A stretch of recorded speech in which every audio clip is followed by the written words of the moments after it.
একবার হ্যালো বলো।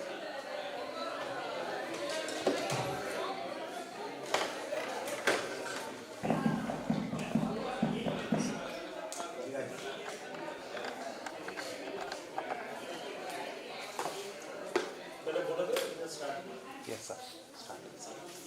Sound.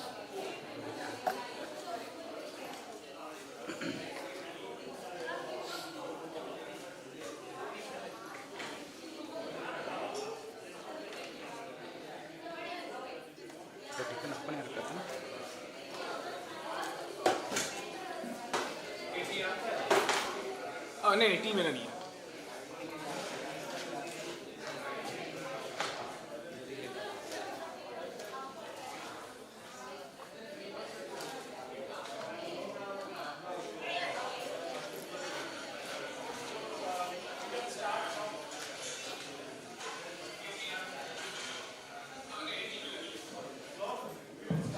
Hello hello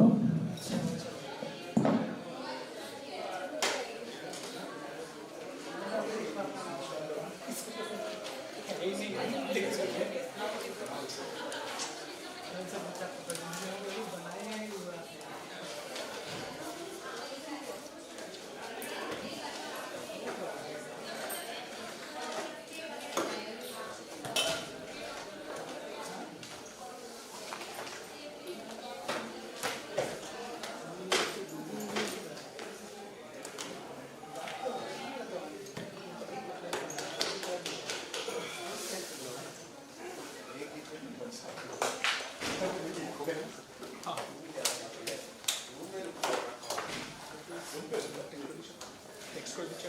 হ্যাঁ গুগল লিংকটা করে দিচ্ছি।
let's start. Yes. So, by the way, how are you guys doing? Good. It's fine? Yeah. So today we want to speak about minors, at least to begin with. And so what I started was something about planar graphs. In between I did something with this potential technique, and it can be used for triangle free planar graphs, as we saw, a particular example. And then there were one discharging example for planar graphs also. So for minors, first let's not go to minors. Let's go to something else. So we have K4.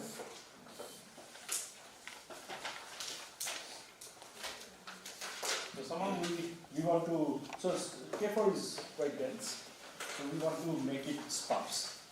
So how, but we want to also preserve some properties, some important properties. A very main way of doing it will be to add a lot of degree 2 vertex.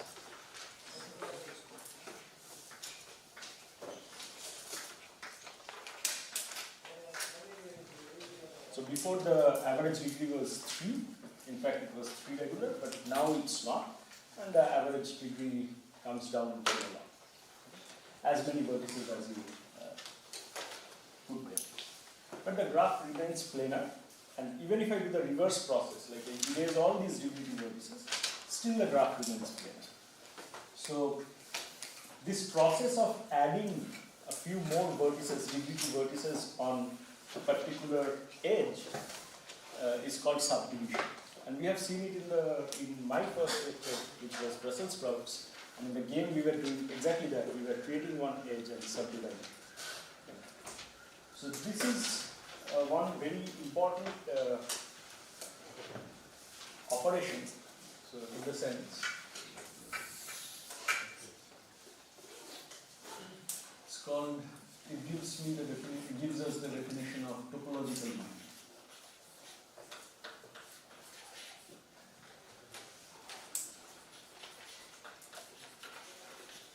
So what is it? H is a topological minor of G if there exists a subdivision of H as a subgraph of G, or H in G.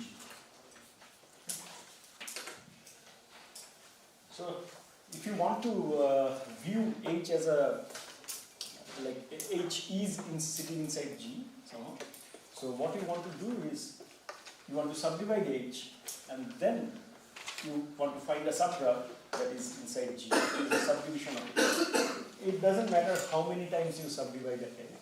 So if you do 0 subdivision, it is just subgraph.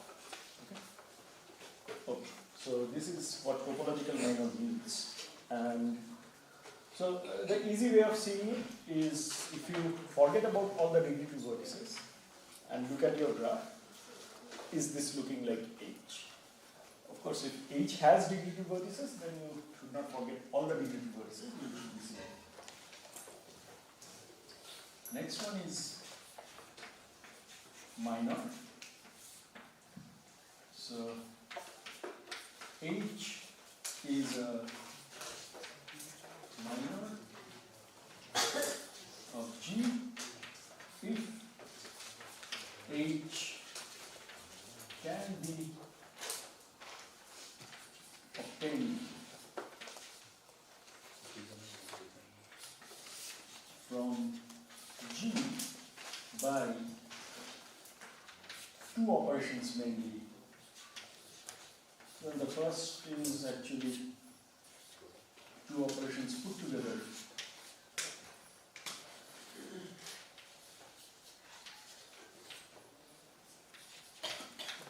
So you can delete any vertex or edge from G, and the next one is edge contraction.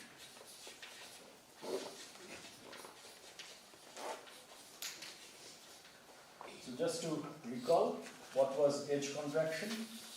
So you had some edge, let's say UV, and you had a lot of things here. Okay. And if you contract this edge UV, what you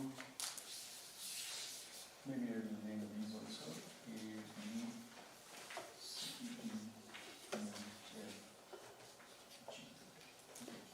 So I will replace this edge UV with a new vertex, we call it just UV, and then whatever the connections were, I will retain them.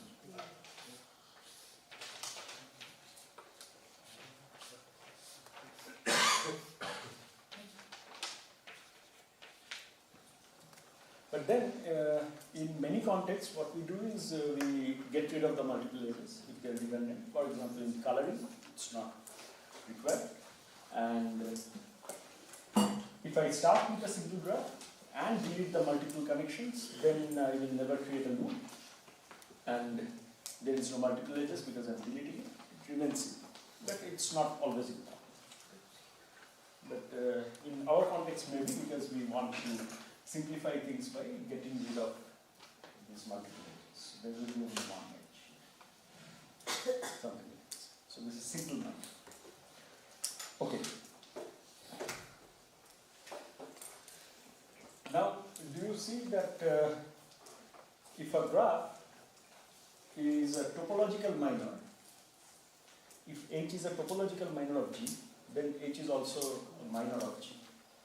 Because suppose I have this thing inside some G, that will mean that K4 is a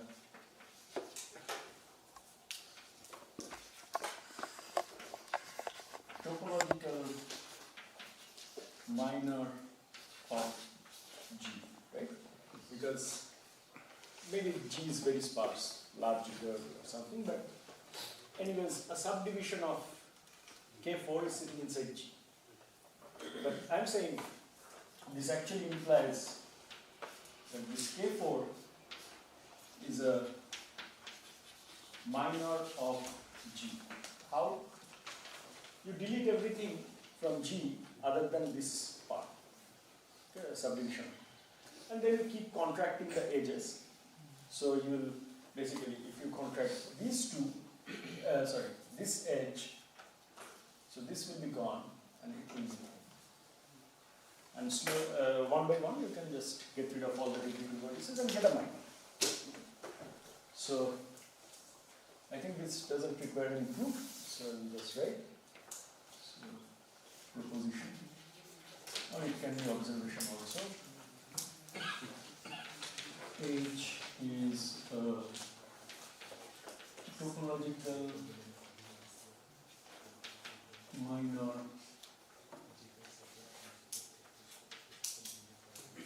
of G implies H is a minor of G. So I will be using this notation. So here I can say H is less than equal to and sub M for minor. Okay. This is my notation for H is a minor of G.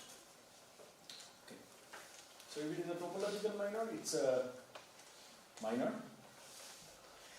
But how about the other way around? It's not true. Can you give me an example? Let's see some example. Okay. So, how is this guy?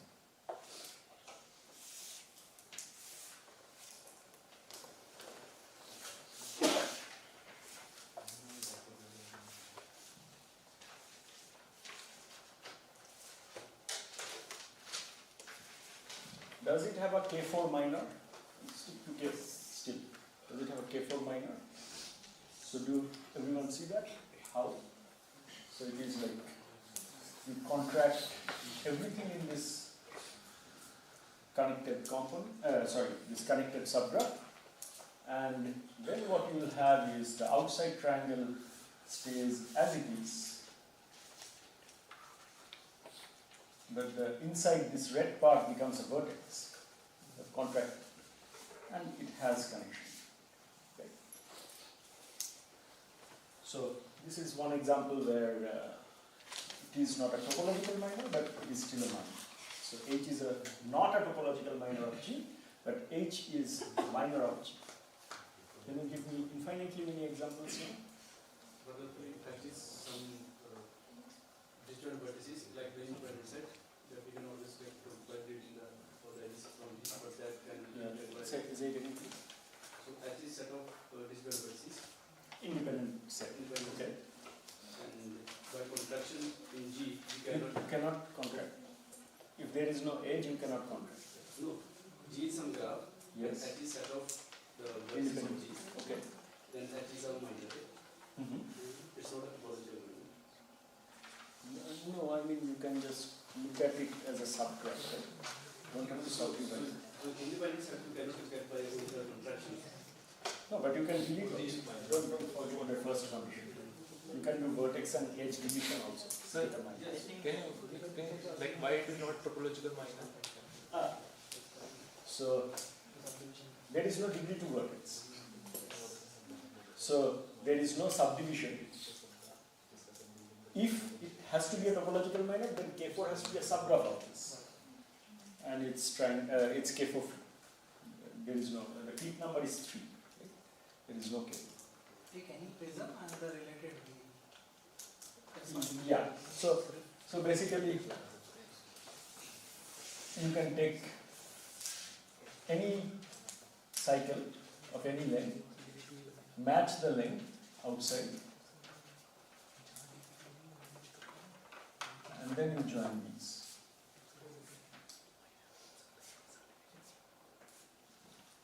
You can also. Okay. So this one will have a minor, which is K4, but it is not. There is no topological minor. So where we have a degree greater than 2, it means can we say? So what is topological minor? You take H, you subdivide it. Subdivide means you add extra. What is the difference between H and subdivision of H? Is that on the edges you have a lot of degree to vertices. So if in your graph there is no degree to vertex, and if H itself doesn't have a degree to vertex, then speaking about topological minor is exactly the subgraph inclusion. So that's what I am using here. Okay? Okay. So this is just one way. The converse is not. Okay? Fine. And next I will also again define minor equivalent. It's an equivalent definition, which is like H is a minor of G if there exists so I'm actually defining this term also, minor model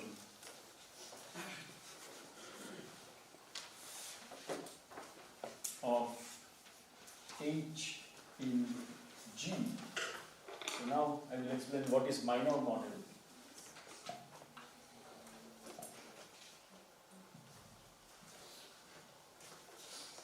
So what is this minor model? That is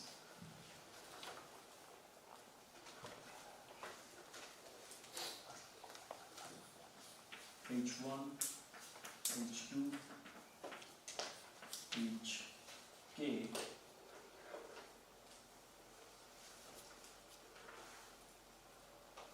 these are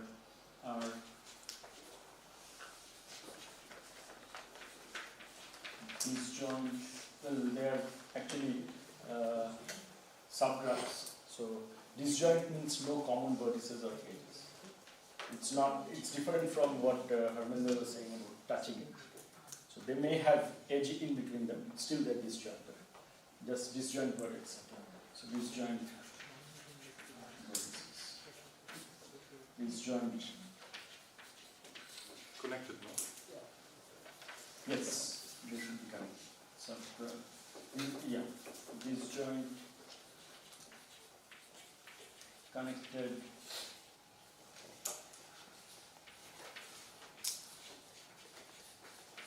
subgraphs of G such that, so I also will say something here, a little more. So let's say H have vertices H1, H2 up to Hk, okay, k vertices, and then subgraphs of G such that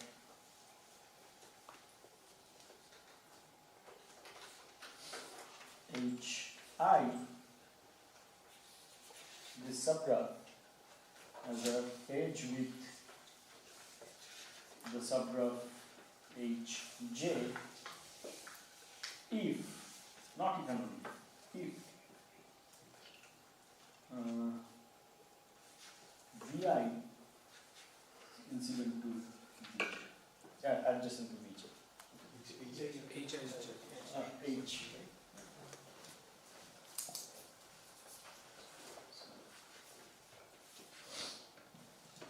So you see why it works, the equivalence. So if you have this, then what you will do, you will contract each of these HIs, they will become a vertex.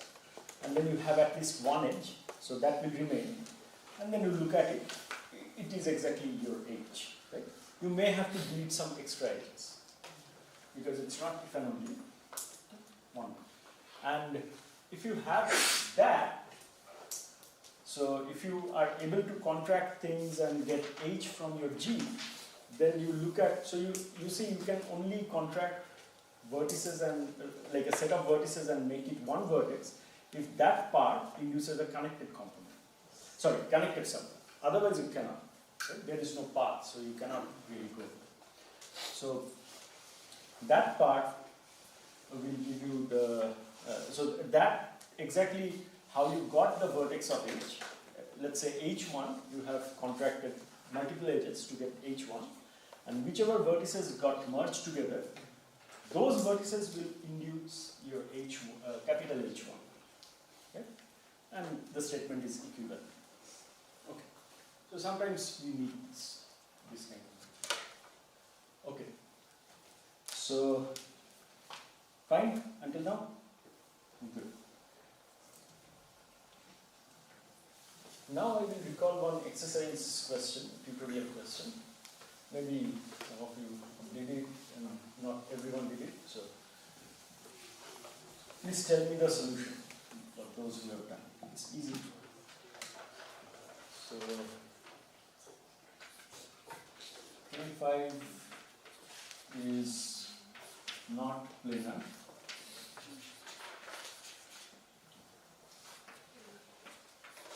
Q3 is not planar. So what is your solution? Yes?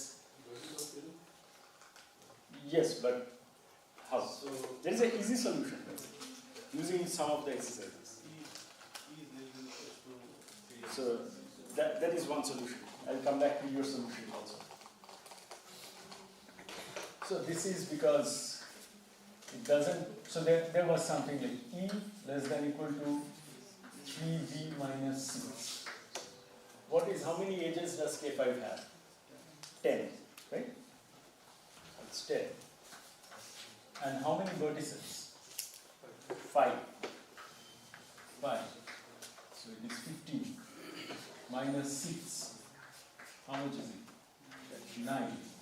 10 less than equal to 9. Doesn't work.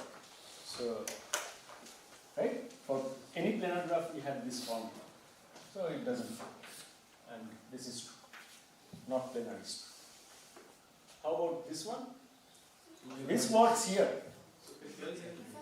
It fails, right? Exactly. For triangle free graphs, this formula changes. So just to have an idea, so how much is this? This is 9. Age is 9, and this is 18 minus 6, so this is 12. So this is consistent with the previous general formula, but if you do it for triangle free, then EV minus 4, right? Yes.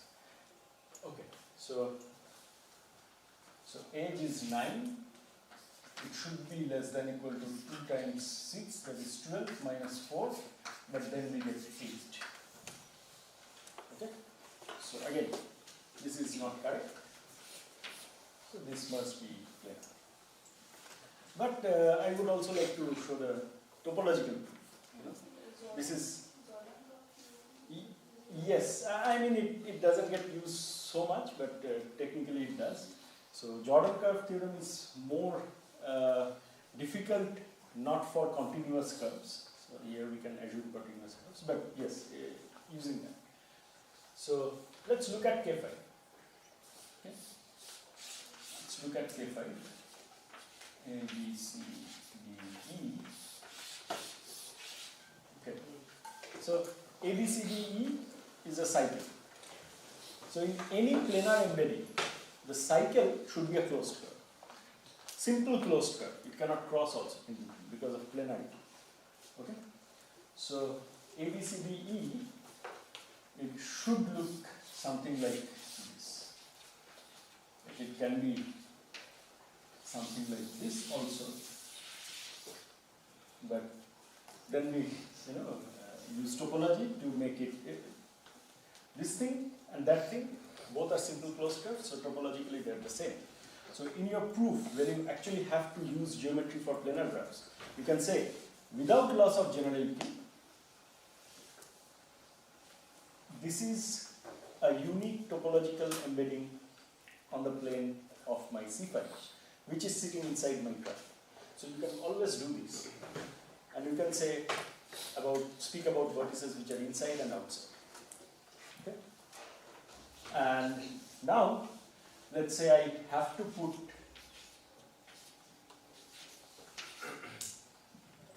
the edge AC. So I can put it from outside or inside. But again, they are the same thing, because you can draw it on a sphere. So suppose that the 5 cycle goes through the equator. So, it's very symmetric. So inside and outside are basically the same thing.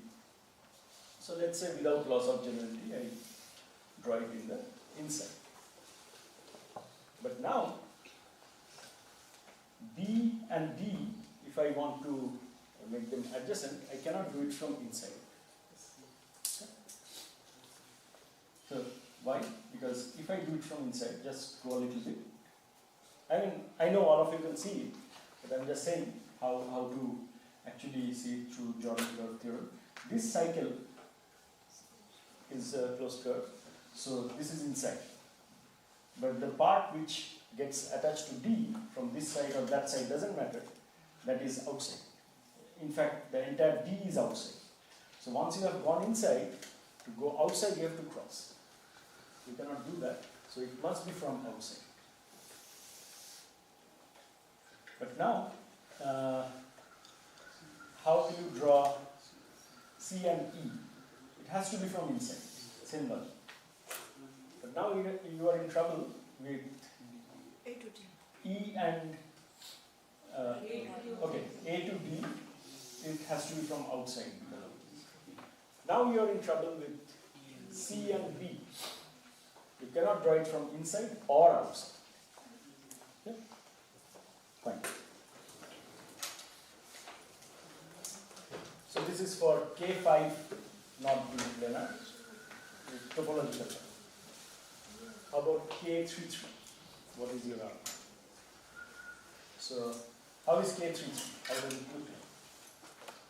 It looks like this, right?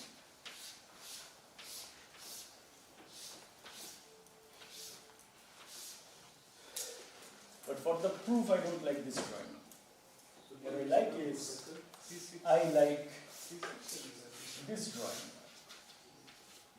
So let me make a small drawing here. It's exactly this. Okay. You can check the isomorphism later on. But I have a 6 cycle, it will again be a closed curve, and A and B must be adjacent. Let's say it's adjacent from inside. Now C and D must be adjacent. It cannot be from inside, it has to be from outside. But E and F also should be adjacent. It cannot be from inside or outside. It cannot be. So this is geometric proof of K55 and K33 not planar. So fine? No.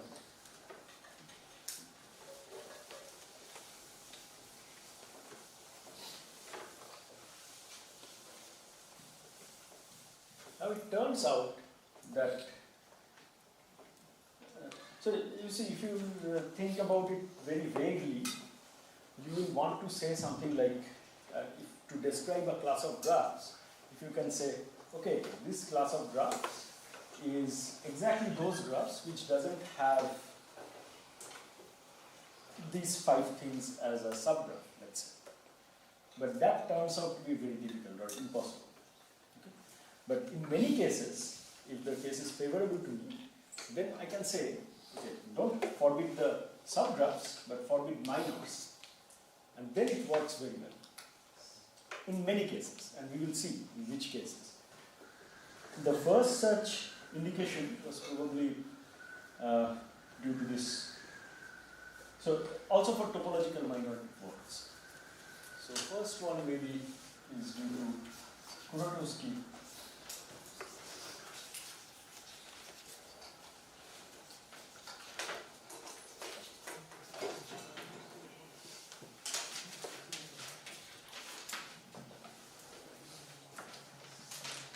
Which says that if you exclude exactly these 2 things, like K5 and K33 as minors, then it is enough to describe the set of planar graphs.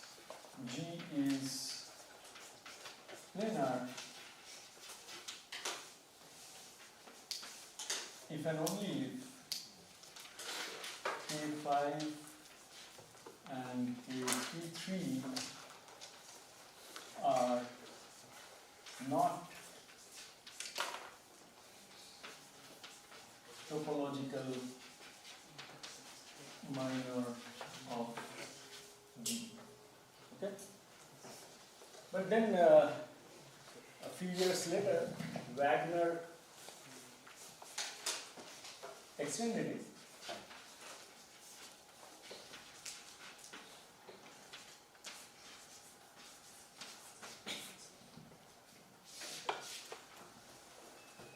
G is planar if and only K5 and K33, these are not minor of G. These are not minor of G. Okay? So, and in fact, what Wagner said, this is equivalent to, in this case, it is equivalent to the, both theorems are equivalent. So from here you can go there, and from there you can come. Okay. Good. Now I need some definitions. So one definition I like, just a notation maybe. So what I like is for n, so n is for minor and for is for forbidden, of let's say n1 and 2, it can be an infinite set also, is equal to, this is the family of graphs which is G such that Ni is not a minor of G for all. Okay.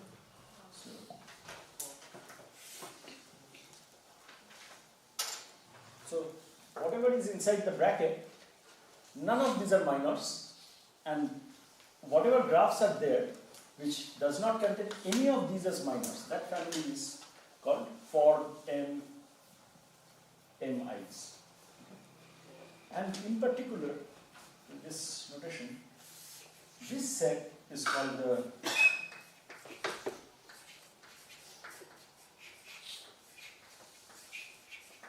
Kuratowski set of the family of this class of groups. Right? Okay. So I can make it a little more. I can say this is like this class C, and then Kuratowski set of C.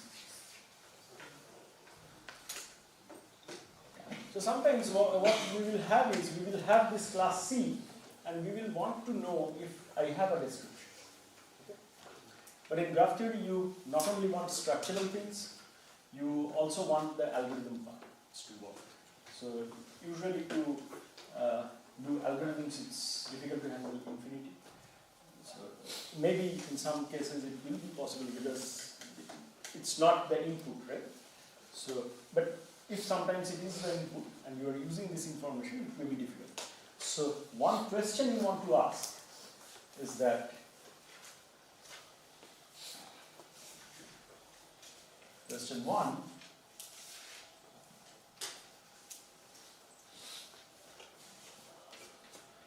well, this you can always do.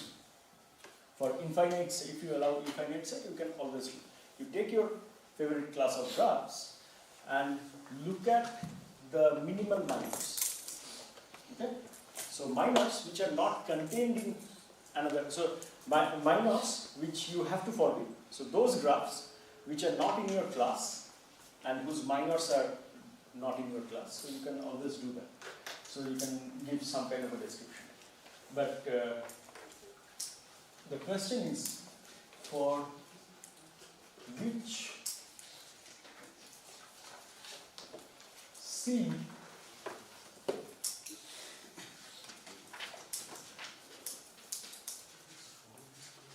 Kuratowski set is finite. Okay? So for C is a class of graphs. So for which C Kuratowski set is finite. What's the argument for we can always do that? So you take the minimal minor excluded minors. So it's true, right? Yeah. Because after saying this, I'm starting to think, but I think you can always do that. So, okay. So basically, you take all the graphs which are not in your class. Okay. And now, from these graphs, you see which is minor of each other, and take the minimal ones and delete other things. So it's just take the complement set of graphs.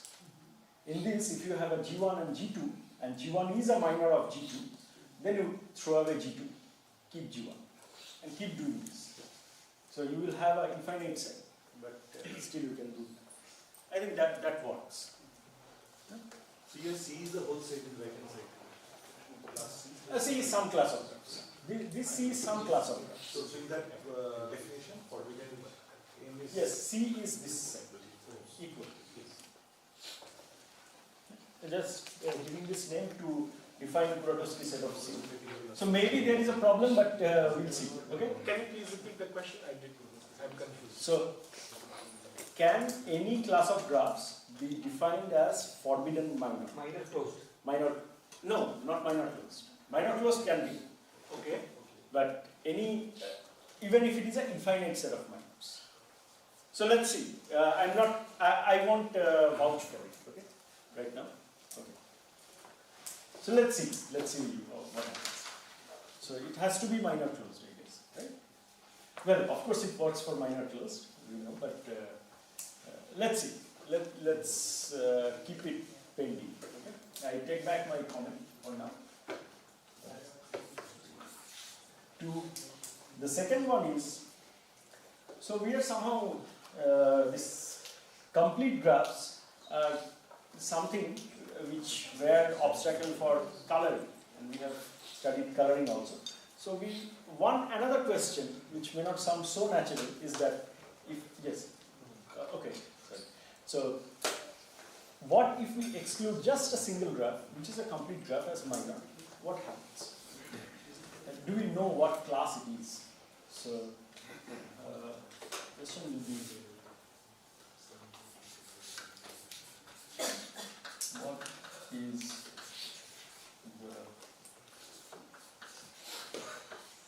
the structure of forbidden minor K? Actually, it's K. The plus one is fundamental. But I want to say something afterwards where I want n somewhere, so this stays n plus 1. So these are two questions that we have. Okay. So which one looks easier to you? Second one. Maybe the second one. Second one has something to. So let's see. So tell me what is forbidden, or maybe I should start here. Forbidden K1. Empty, like nothing is there. No vertex, no edge. So not so interesting. Let's say this one. Independent space. So this is independent space. So it looks like this.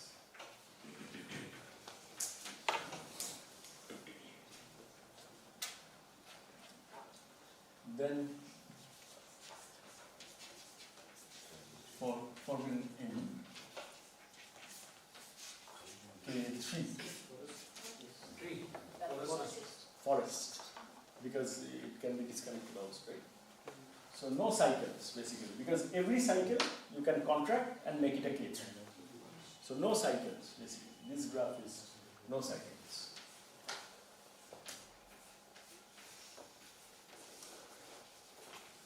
Forest. Okay. Then let's say this is the next example is knowledge base, not really. It's a bit difficult to immediately see it. M. Oh, okay. Let's continue in this direction. Okay. Fine. So no K4 minor. Yes? Triangles only. So it is a known class of graphs that you have studied this time. It is a superclass of outer planar. It's actually the partial two trees. So I will just write it.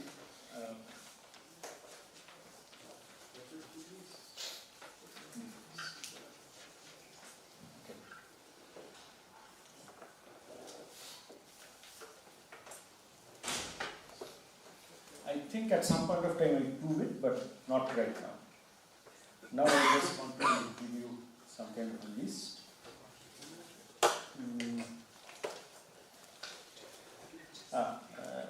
Right. Okay. So,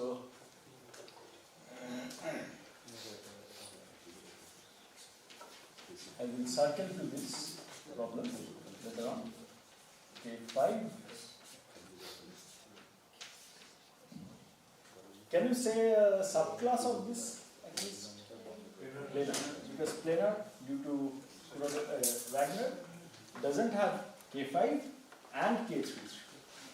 But is that all? Or you have other planar graphs inside?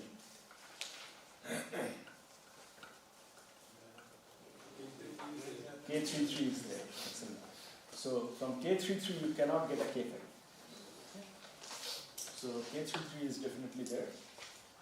And I will tell you, let's see. I will draw one more graph which is not planar.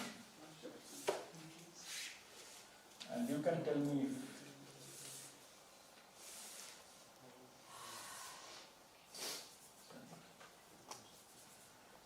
no, I did it wrong.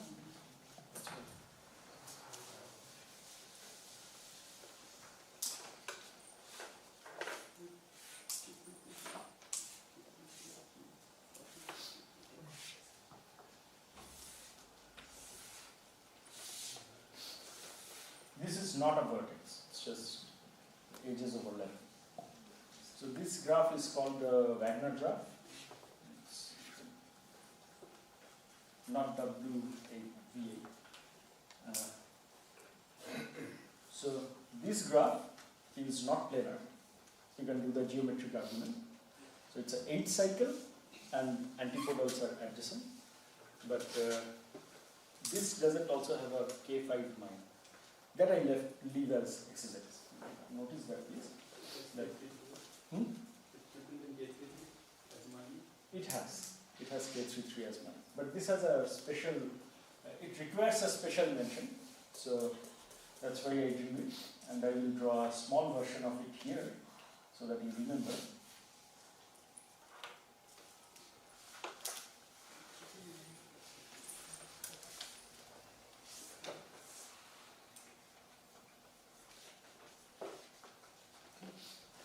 Just make a small version. Thank you. We'll use it at some point. Okay. But then this answer becomes quite difficult. There is an answer, but we will come to it. It becomes difficult. After that, when I do a K6, that answer becomes extremely difficult, and we still maybe have a very complicated answer. From K7 onwards, we don't have an answer. So maybe partial for K6, but it is somewhat understood. For K7 onwards, we do not have an answer. And okay, now let's go to the first one again. It's a bit to and fro.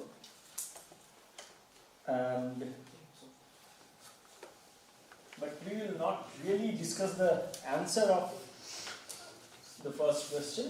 Rather, we will see some examples. So we saw some examples. Forests. So the other way around. Now the class is given, and I'm trying to identify. So this was what? A forbidden something is given, minor, and I'm trying to guess the class or characterize the class. Now a class is given, and I'm trying to get a forbidden minor characterization. So here I have 3 examples. If independent set forest or partial K3 is given, I know forbidden something, and I want it finite. Okay? So the third example you have here also. So at this point of time, I would like to change this statement.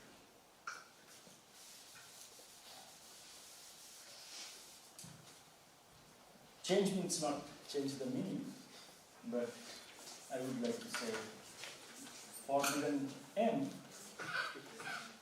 K5 and K33 is equal to this. This is the exact same statement. Now, how about what classes can you say? So, let's see. Do you know what is a projective planar graph? Or projective? So projective, did you play Pac-Man when you were kids? Yes, Yeah? yes, yes. It's a weird Pac-Man. So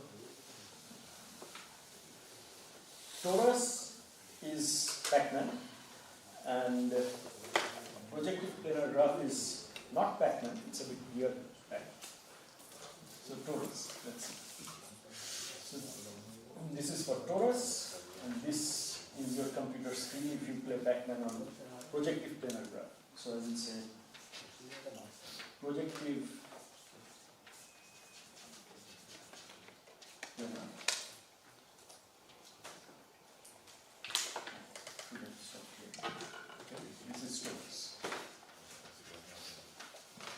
torus is this cube, right?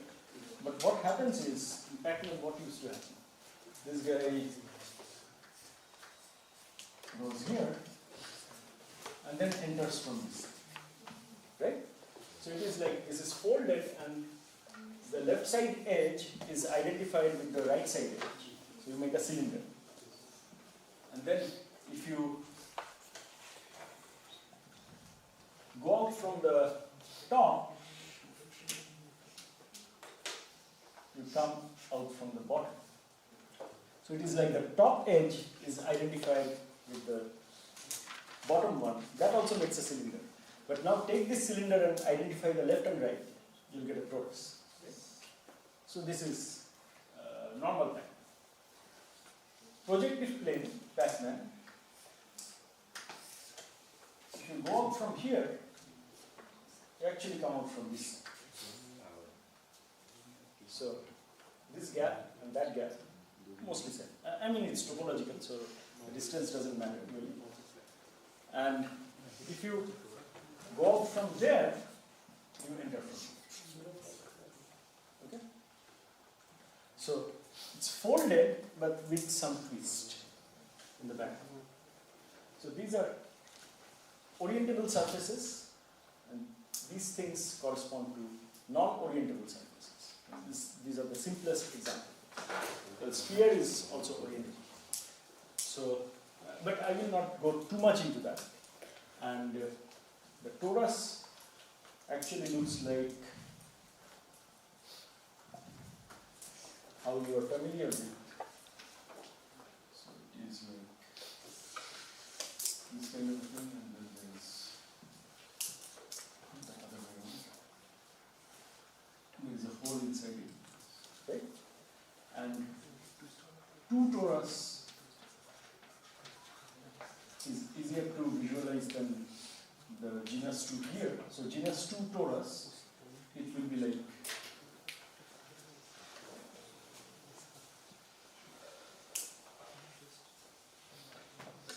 so there is a hole here and there is a hole here.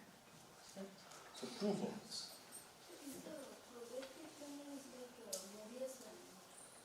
Kind of, yes. There is some transformation where you can go. It's not exactly, but it has some flavor. Okay. So the graphs, if you draw on Mobius band and here, they may coincide. I'm not entirely sure, but I think I saw it somewhere. They will coincide. So, but again, that's not a confirmed statement. I have to check. And then 3 torus will be more. So there will be 3 holes, and so those holes, number of holes is called genus. Okay? At some point of time, I will spiral back to this.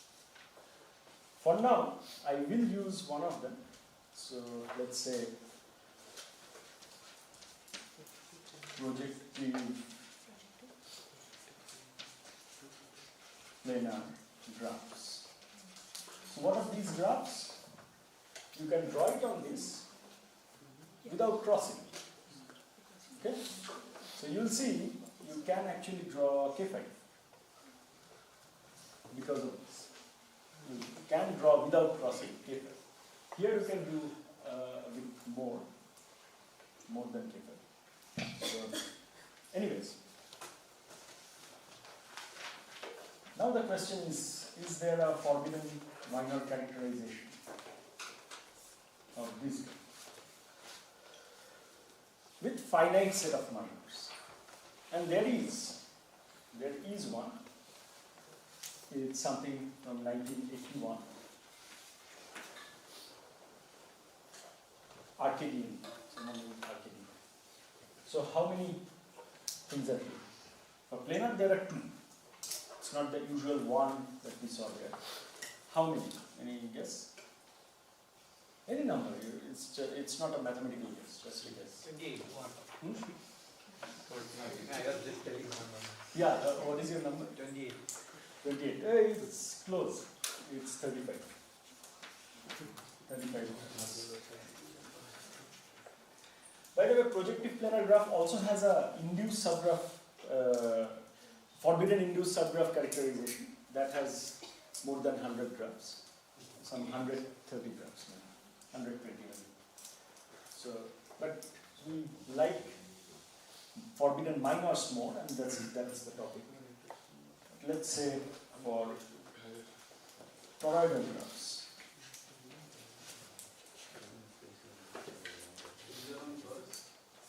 So these can be drawn on the torus without crossing.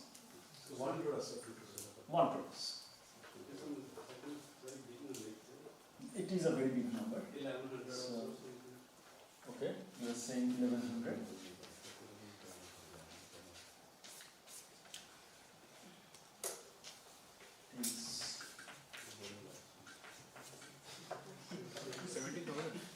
It is 17,000 plus, and it's not complete.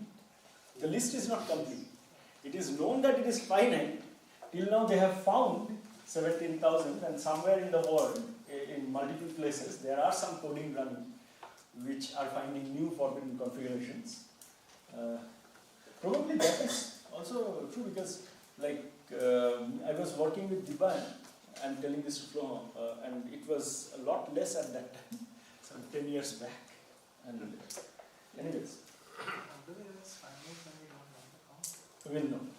That's what the point is. After it's coming soon. Okay.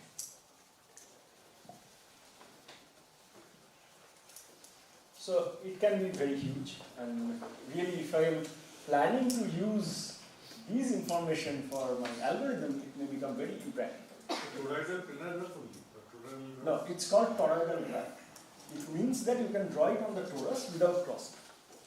edge crossing. Because without the edges crossing. Yes. So this is called a projective plane. That's why it's projective planar graph. It's not planar. Okay.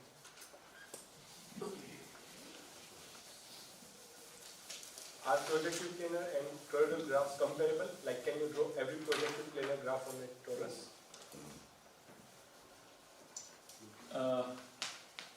The other way around is not true. Yes. Probably. Again, not sure. Yeah. I think it is true. I'm not sure. Yeah. So the genus 2 orientable surfaces will be claim bottle. That's the second example people give.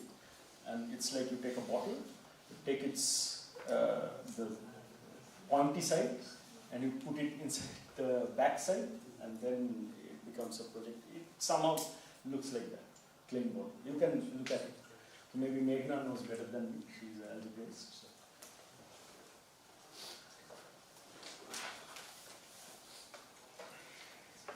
Okay. Now I again need some kind of. No, I have one more.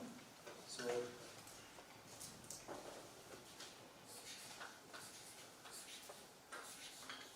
Linkless graphs.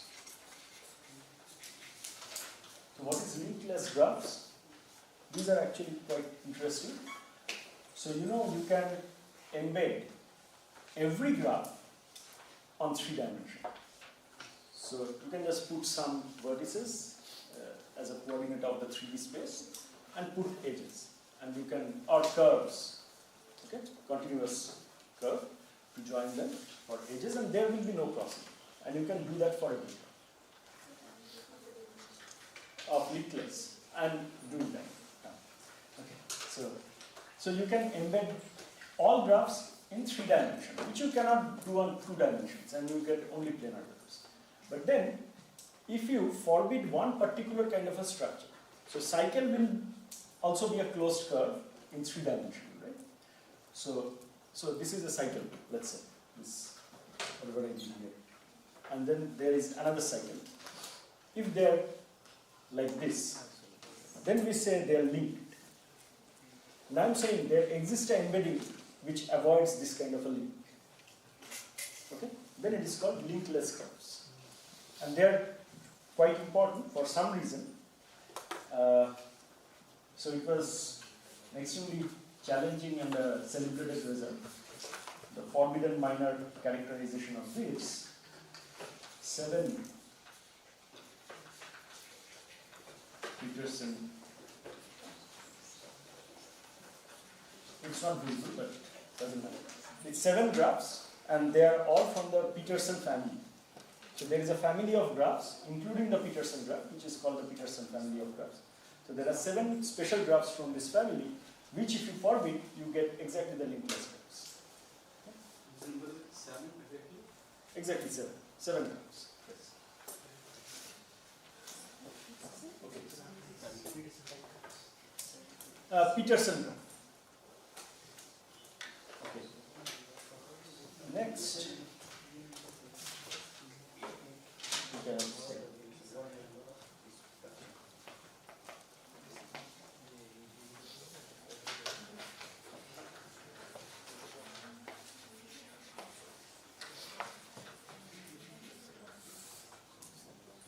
So I'm going to define something called a k-clique sum.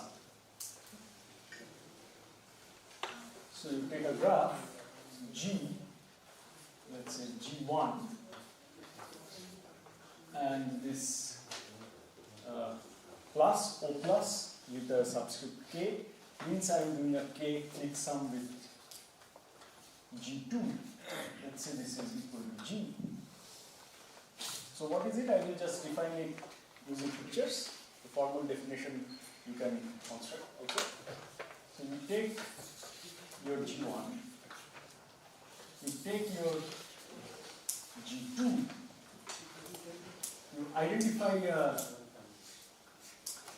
you find a k-clique here, you find a k-clique there. So these are all k-cliques.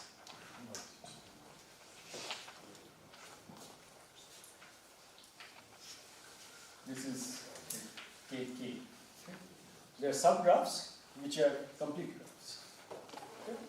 Now what you do is, you have k vertices here, k vertices there. Let's say 4. You identify it. You glue them to each other. In any order. The order doesn't matter. Okay. So that way it's not very well defined. So if I do it with G1 and G2 and you do it, we may get different graphs. That's fine. But the process is called k-clique sum. So what we will do is,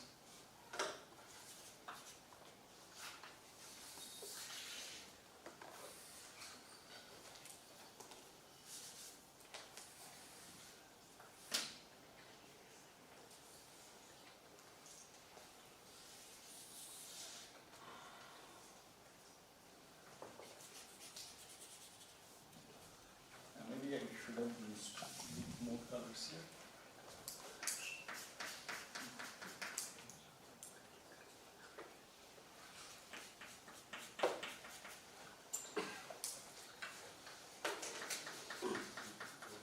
So this yellow part and this red part, they coincide.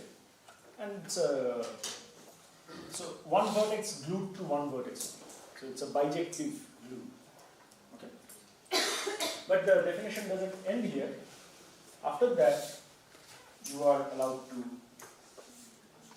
from this portion, allowed to delete some edges. So you're gluing with the k-clique, but you can delete some edges of the k-clique. So in some cases they use this definition, that delete some edges. It's more general. In some cases they don't.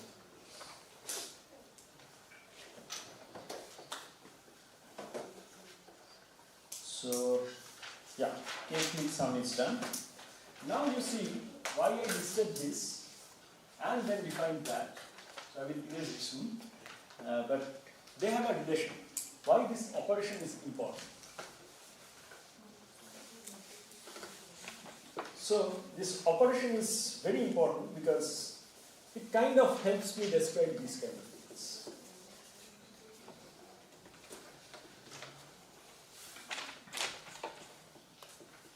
Let's see, forbidden K2 minor, this class is just independent sums. So I can say that it is zero clique sum of K1s. Right? Trivially true. You take a K1, no clique identifier, you take another K1, you keep taking K1s. So this guy is exactly zero click sum of k1s. So this is exactly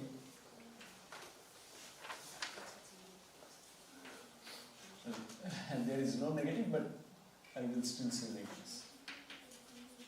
Click sum of k1s. Now, how do you create a tree?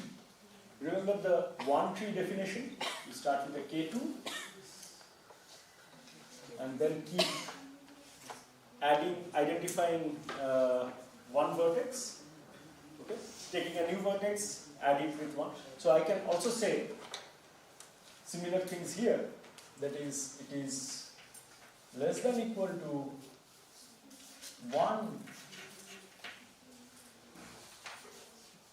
click sum of k1s. Right? So how about the next one? Forbidden k4? K2s. Yeah, sorry. You're right. K2s. So how about this? Can I make a similar comment?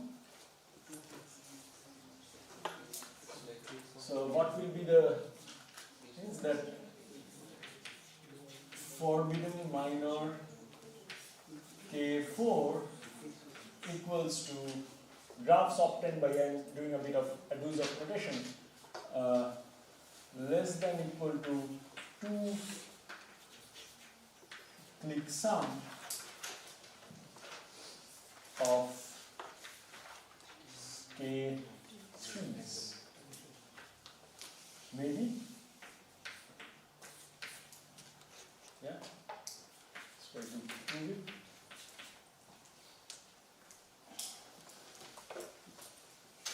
So how do we prove it?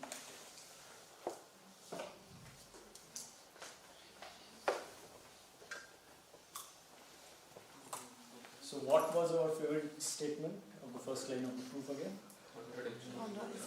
Minimal counter example. Let G be a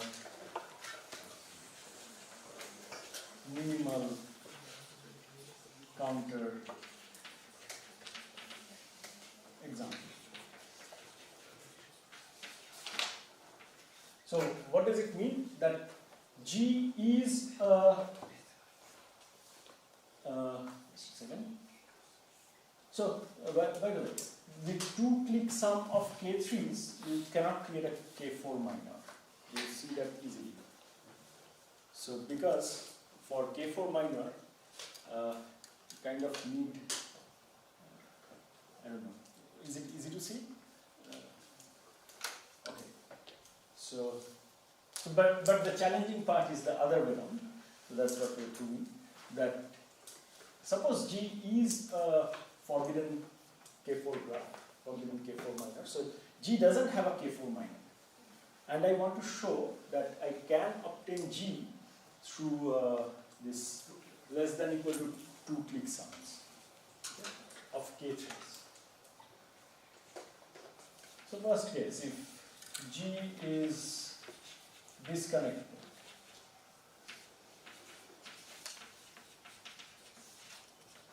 so you have a component C1, another component C2, delete C1, C2 remains. It is also forbidden K4, like it is not also K4 minor free. So you can construct this using our rule. Delete this, you can construct this using our rule. Okay?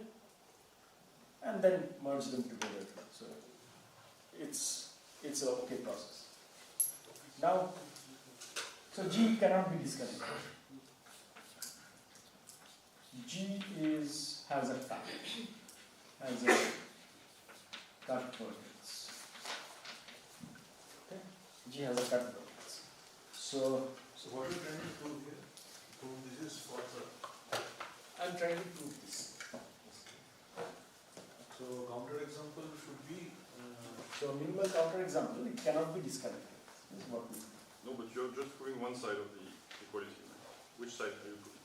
Okay, so I should say that.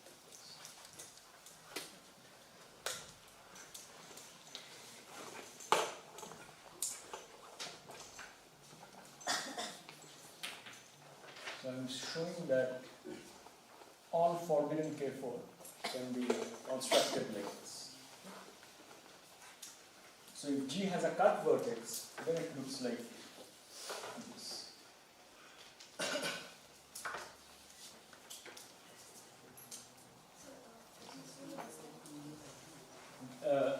The disconnected case.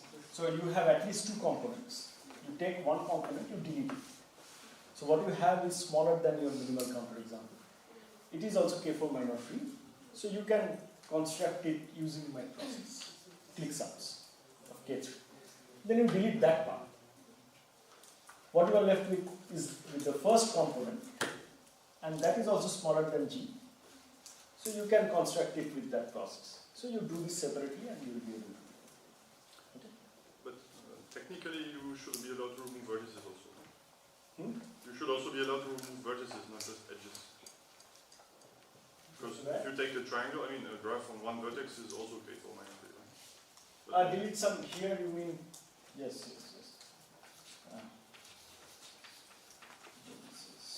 Slash. Okay.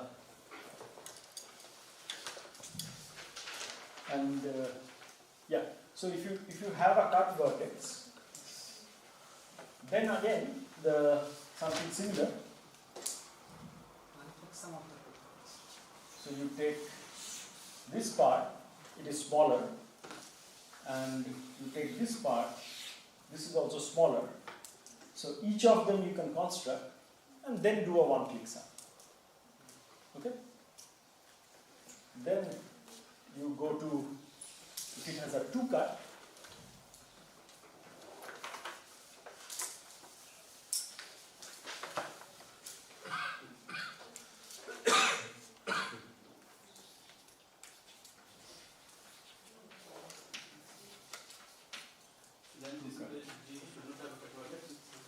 yes, so G doesn't have a cut vertex.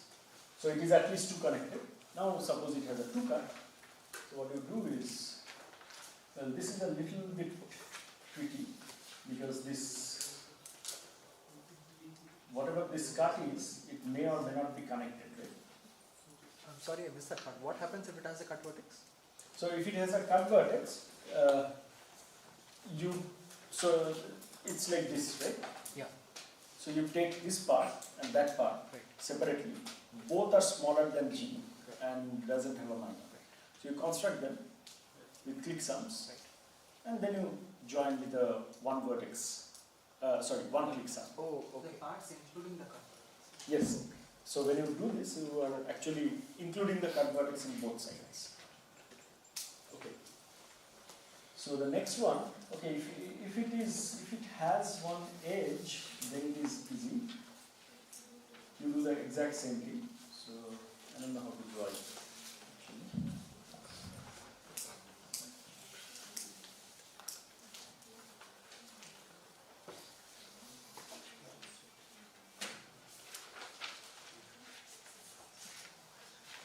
Some y. Okay. So this is C1, C2.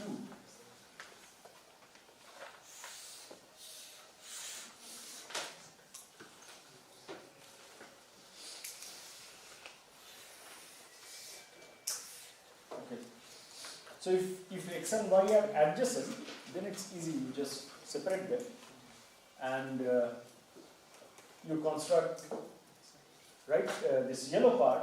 You construct the red part, and then do a 2-click sum, which is allowed because less than equal to 2-click sum, and you can construct. But the problem will be if this is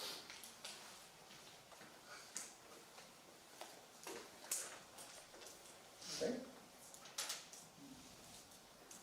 but then you know it is 2 connected. So the connection is also inside this C. Because we assume that C1 and C2 are not monoconnected. I mean, currently these at least 2, right? Yes. The whole graph has connectivity 2, and C1, C2 also should be 2 connected. Correct. Yeah. So then it has a path inside C1. So when you consider this red thing, it actually has a path through C2. There is a path through C2 between x and y. So when you take out this red thing, also take this yellow path along with it. Maybe it should have been red, then it's easier to understand. Okay? So not only take this xy vertex in your red set, but also take this red path which is connecting x and y through C2. Now you contract that red path and get an edge here. Okay? So you have now your C1 with an additional edge, but you have only contracted edges and deleted some extra vertices and edges of C. So you are still in your forbidden minor closed class, K4 minor free graph. You do the similar thing with C1 because there is again a path, so that path along with it. So you create C1 with xy edge. You create C2 with xy edge. Glue them by 2 clicks up. And now you delete the edge and you get your graph. Okay? Why are the two paths and two different C1 and C2? I can't get it. So it should come from C. Maybe somebody can help me out here. No? Oh, but each is a connected component, no? Sorry? You have two components, right? Yeah. So it's Right. connected, so there is It is two connected components. So yes, thanks. I mean, So actually, if you could have multiple components. If you have multiple components, then you do it multiple times. Okay. Thanks. Actually, you can say C1 is one component and C2 is the... No, you have to do multiple components. So after contracting that red part, we are getting an edge. Yes. After that, what will we do? So we are getting an edge, but this whole graph, like C1 with xy edge, this is a forbidden K4 minor, so this is a K4 minor free graph, because I have done only contraction, right? And this is smaller than G, so I can construct it through my operations. And similarly, I get C2 with the additional edge, and I glue them. Yeah, I do 2 clicks up and delete the edge. Okay, so G cannot have a 2 cut. Now that is enough. That part is enough. So G cannot have a 2 cut. One corner case, like what if the red path is the entirety of C?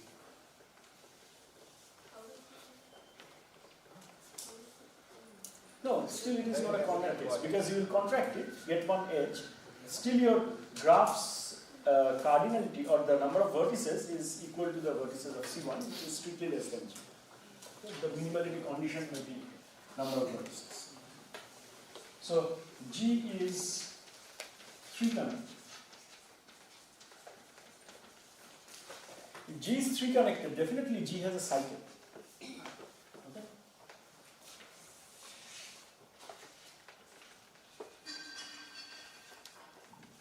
But that's not the only thing G has. So, for example, this. So G will have at least one more vertex. It's not just a cycle. Now this vertex, maybe you take the smallest cycle or something. Then you will have at least one more vertex. Because there is no chord, so x and y must have one more internally disjoint path through them, and there has to be another vertex. So just I need existence of a third, a vertex which is not on the cycle. Now this V, because of 3 connectedness, it will have 3 distinct internally disjoint paths with say x. So what it means is it will have 3 different paths, internally disjoint path with the cycle. Okay? That is a K4 minor. So G is 3 connected, then you have a K4 minor. So, what is V? How did we get V? So you take the smallest possible cycle, so you know there is a cycle in G. Because of token. Yes. You take the smallest possible cycle in G.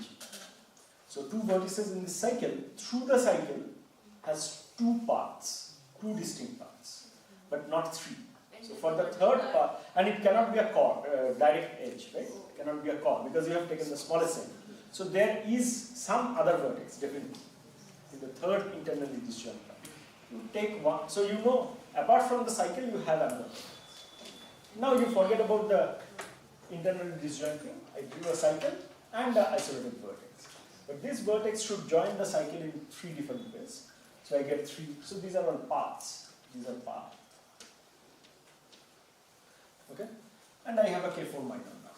So 3 connected implies K4 minor. Yeah? Yes, it is done. Yes. Yeah.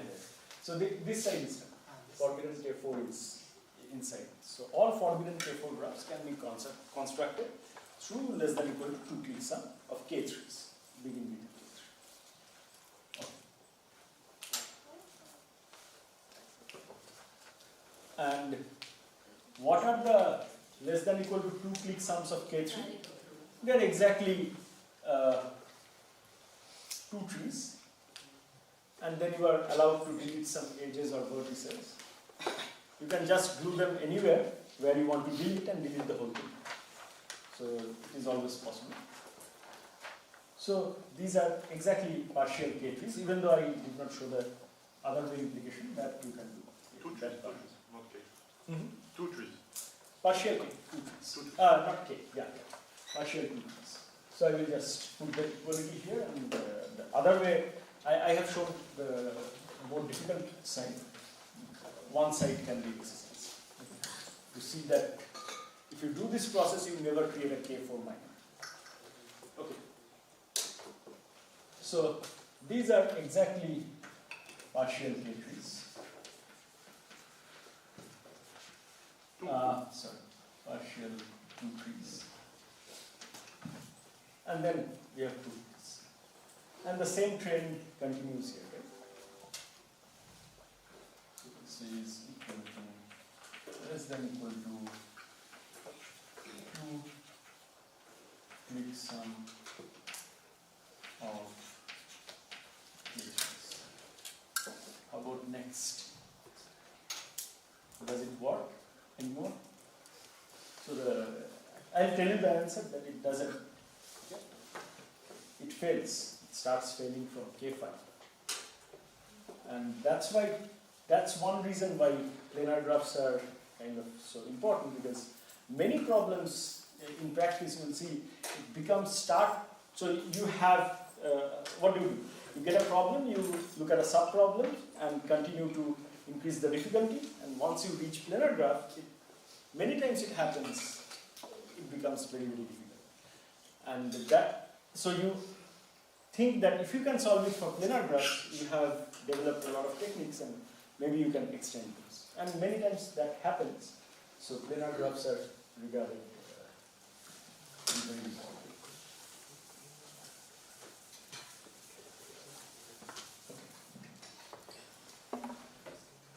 So I will tell you the answer for this without, but the answer is already quite nice. I like this answer very much. So it is less than equal to 3 with sum of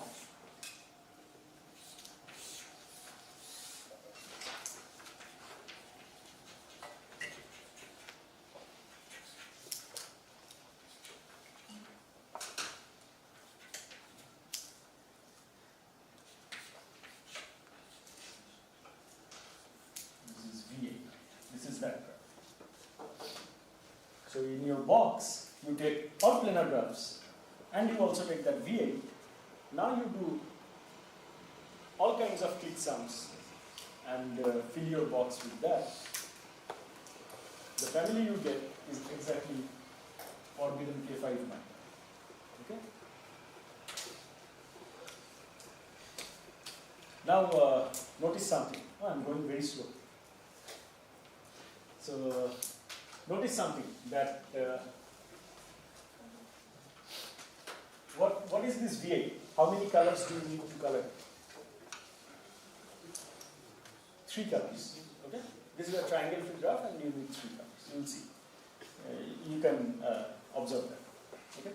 Now, if you take a 3 colorable graph and another 3 colorable graph, you do a 3-click sound.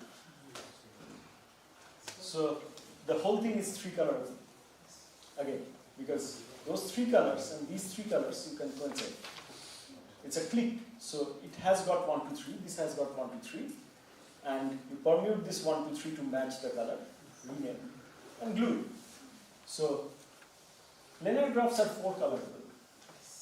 V8 is 3 colorable. So K5 minor free graphs are 4 colorable, and that is actually equivalent to the 4 color theorem. So if you prove the 4 color theorem, along with, this is due to Wagner,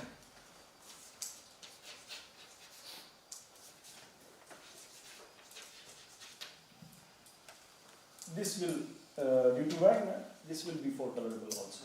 So actually this forbidden K5 minor, colorability of it is considered to be 4 color theorem also. Okay. Now, how many colors do you need here? 1. 2. Partial K trees. It's 2 degenerate, because there is a degree to vertex always, the last row. 3. 4. So,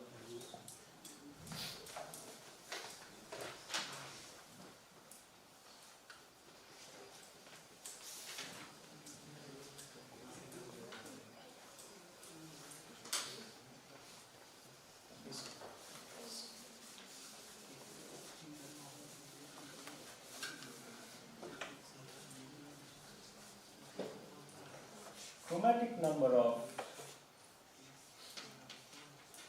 forbidden minor K n plus 1. That's why I had written K n plus 1. How much is this? Okay. Why? No, I don't know.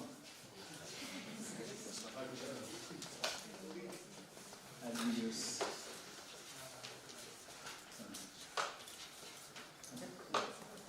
It's considered one of the deepest conjecture in graph theory. It is also proved for n equals to, so K6 minor free, so n equals to 5. This is n equals to 4 in my language. So, 7 is no, 7 has partial results. So, what they prove is that for 6, what they prove is that they again take a minimal counter example, okay, and then they try that the minimal counter example cannot be disconnected, cannot be 1 connected, 2 connected, etc. And then finally they say the minimal thing should be some 5 or 6 connected, and then they say this minimal counter example has to be of this form, the following form. What I am going to say, that it is planar graphs plus 1 vertex, and that vertex has a lot of connections. So you delete that vertex using 4 color theorem. You color the graph with 4 colors, put this back, color this one with a 5th color. So the minimal counter example is 5 colorable and a contradiction, right? So for n equals to 5, this is known to be true for K6 minor graphs. And that is also considered to be equivalent to the 4 color theorem, because the first part of the proof says it is just planar graph plus 1 vertex. That's a loop. So there are 3 characterizations of planar graphs. And then for the n equals to 6, what is known is if there exists a critical graph, how many? 6, right? If there exists a 7 critical graph, then it must contain a K7 minor If I stop here, then it is proved. Or a K44 minor, or a K7 minor, or both a K44 and a K35 minor. Okay? So if you remove those two conditions, then you can prove. So it's not proved here. And for 8 onwards, it's wide open. Okay? So this is the Herbigers conjecture. And in the proof of this K equals to 5, that linkless graph is used somewhere.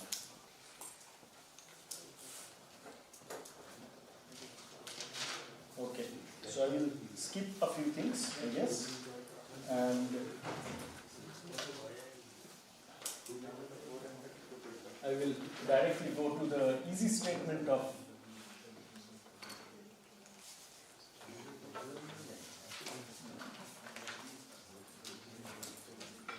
graph minor.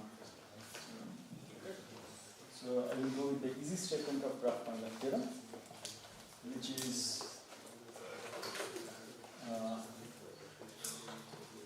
so what is a minor closed graph class? So a class of graph C is minor closed if G in C, H minor of G implies H is also in C. You take anything here, take a minor that is also in the class.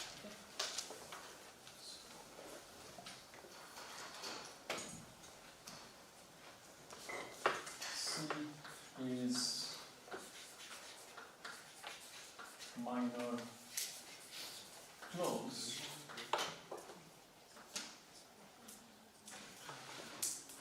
implies C equals to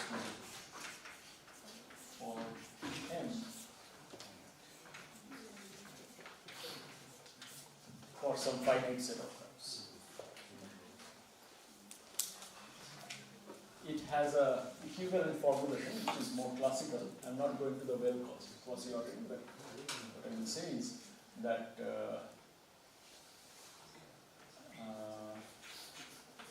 M1 to 2 implies there exists time G such that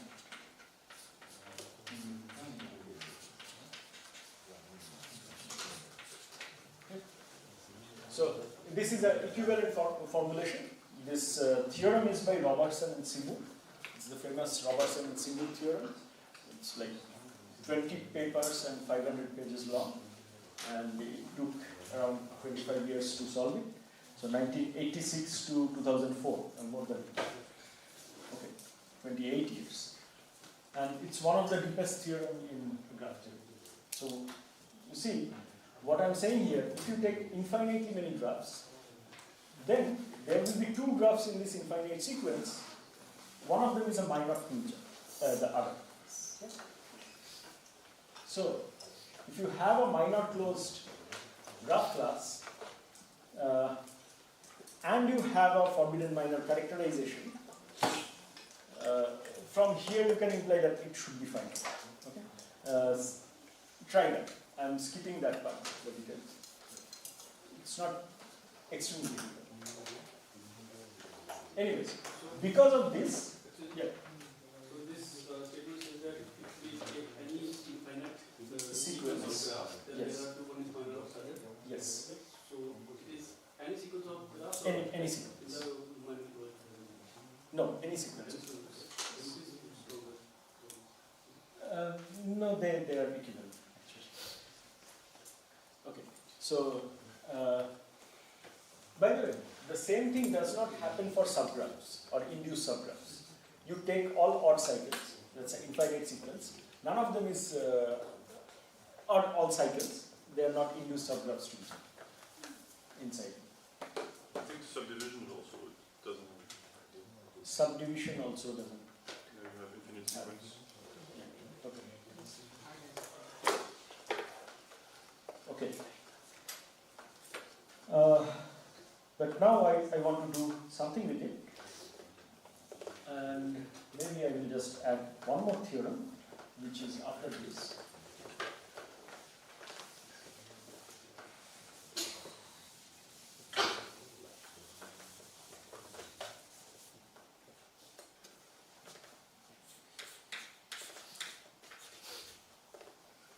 Also Robertson symbol.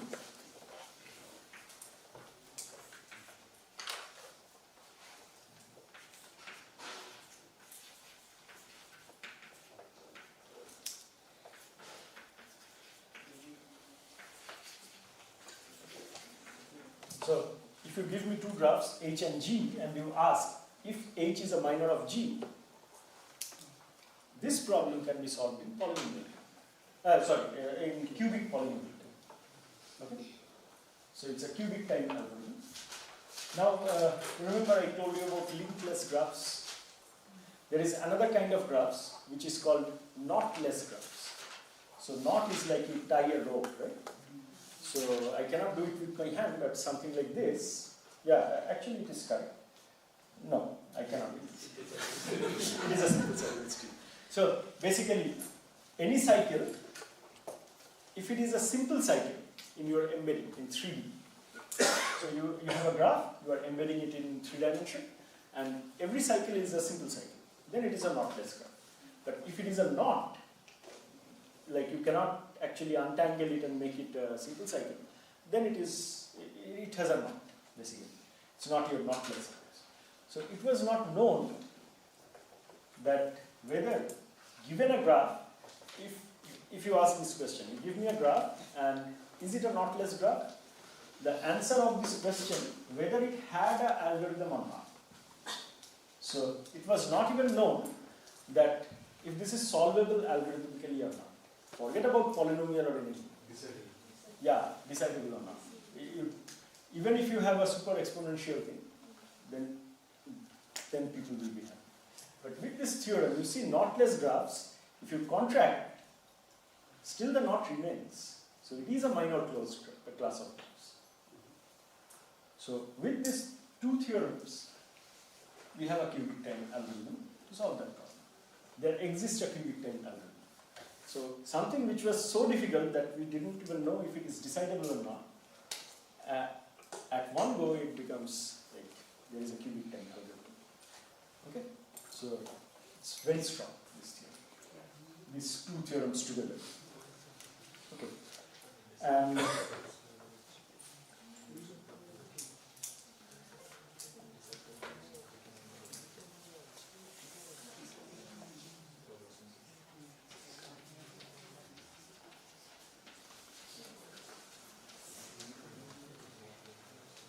tree decomposition is okay. Tree width, you know. Tree decomposition. Okay.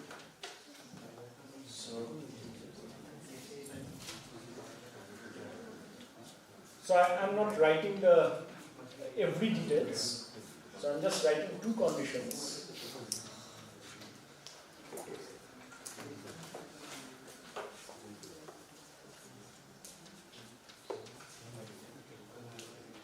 Actually, this was my Q2, but I forgot to transform it.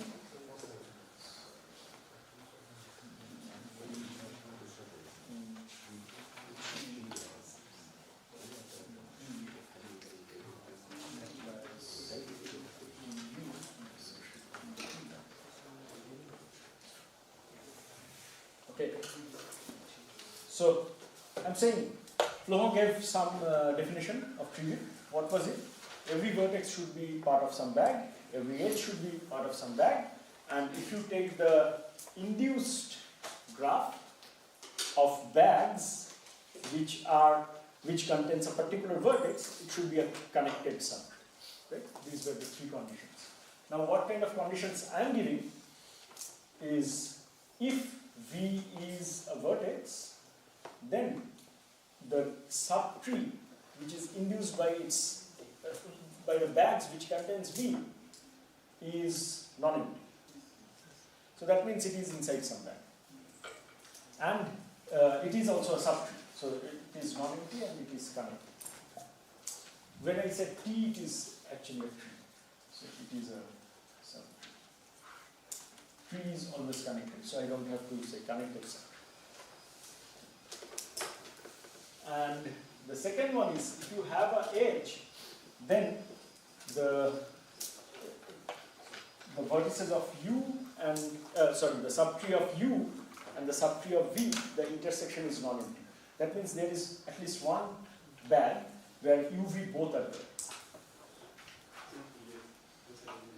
So you take TU, which is the subtree induced by the bags which has the vertex U. And then you also take the subtree which is induced by the bags which has the vertex V. And I am saying these two subtrees, they should intersect somewhere. So they should have a common vertex. So the common vertex could be some other vector, not necessarily U and V. But that vertex is a bag. Which contains U and V. That bag contains U and V. So if these two trees have a common vertex, so all these trees are what? They are made of bags. So that means they have a common bag. The first bag, and that bag is inside TU, means it contains V.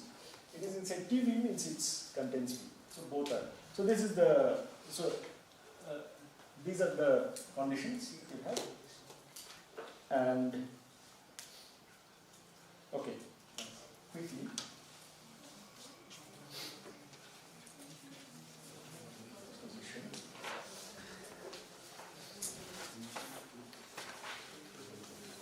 So this is an alternative definition of tree decomposition. Okay? It's the, I just explained that why it is alternative, why it is equivalent. So I did only one side, so you can do the other side. G.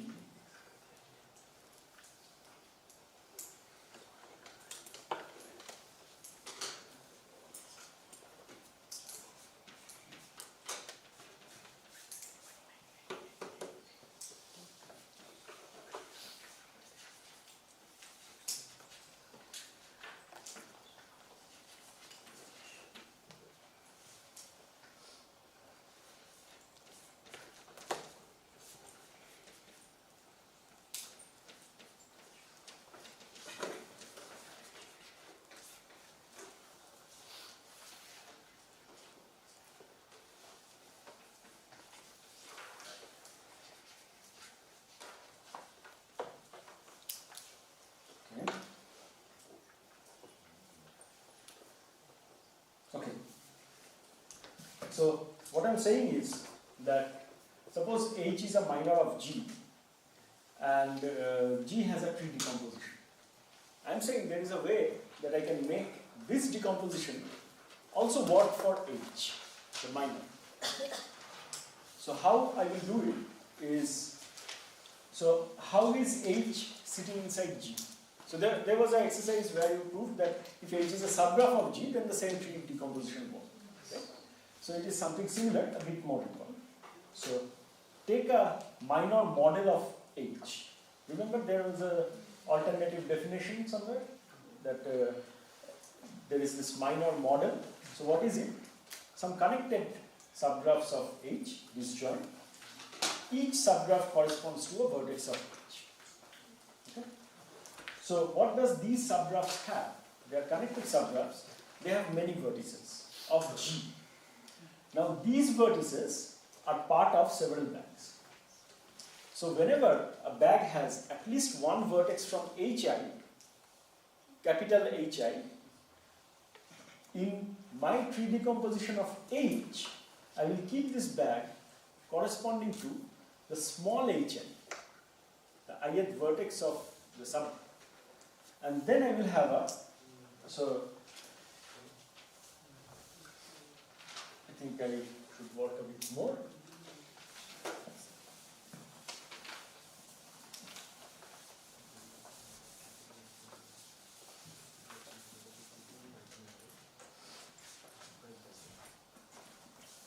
So you have a tree decomposition.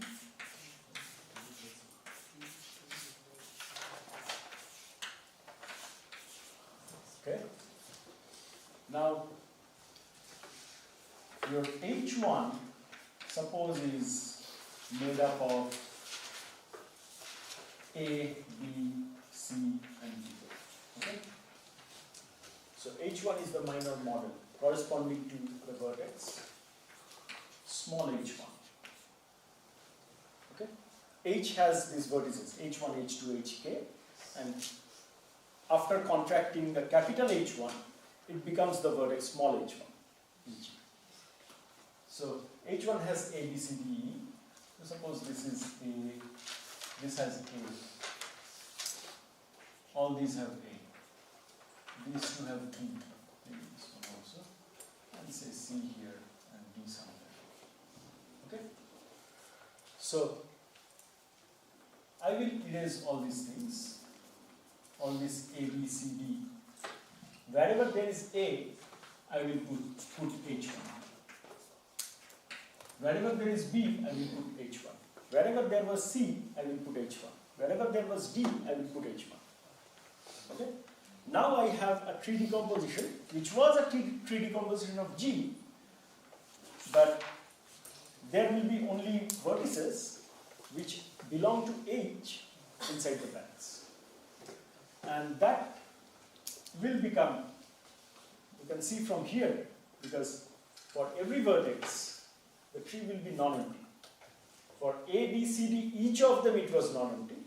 It will be non-empty for this also. Will it be connected? A, B, C, D is a connected subgraph. So their tree actually intersected somewhere. So as a whole, the union is also connected. The first condition is okay. The second condition is there is an edge. So that means there is an edge between like H1 and H2 somewhere.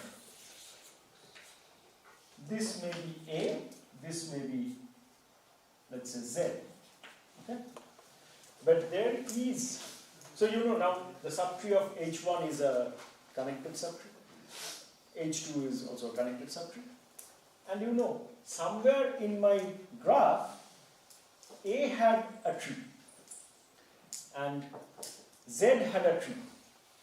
Those two trees intersected. But now I have something bigger than the tree of A as H1's tree and bigger than the tree of Z as H2's tree.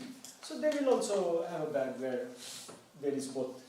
So wherever this bag was, which had A and B, it will be H1 and H2 now. A and Z, it will be H1 and H2, and those two trees will also intersect. So that will satisfy condition 2. So I can say that this tree decomposition of G is also a tree decomposition of H. So that's the tree. That's the proposition.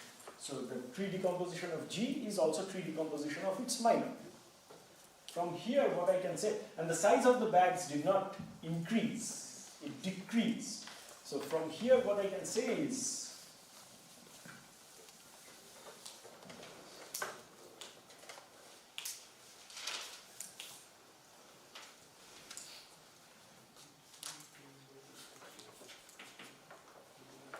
H is a minor of G implies treewidth of H is less than equal to treewidth of G. Okay.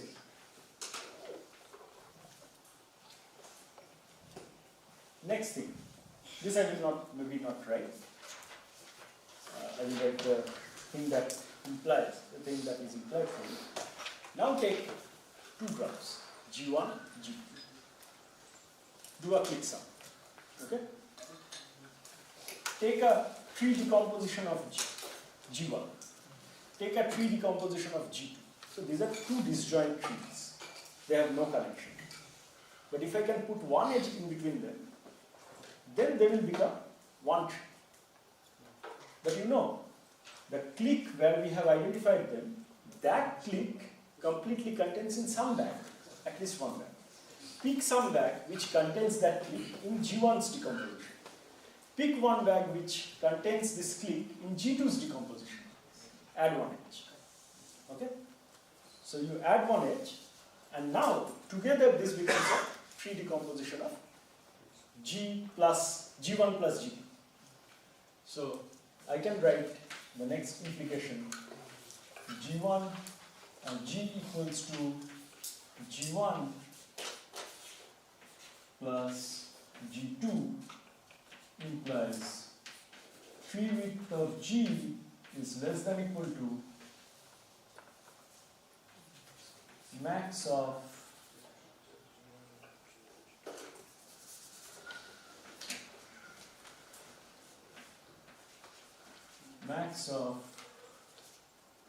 treewidth of G1 comma treewidth of G2. Okay. So this one I can see. Why isn't it treewidth of G1 plus treewidth of G2 minus K? Sorry? And we are attaching the tree decompositions with Yes. the K clique which I'm not merging them. I'm just putting an edge between them. So the back size stays exactly the same. Okay. But whichever has the bigger back size, that will be your tree. And we'll have a minus one for the back. Okay. But now the first theorem has a special interest. Along with, I have erased it. So along with the graph minor theorem. So you see, if you have a minor closed class of graphs, if you have a bounded treewidth class of graphs. So take all graphs whose treewidth is bounded by K. So let's say,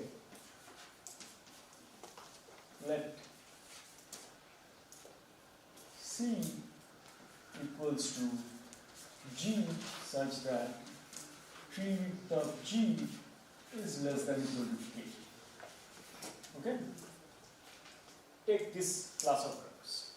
Take any graph from here, take its minor. Because of the first theorem, the top theorem, that graph is also in the same class because it has low treewidth, right? Now using the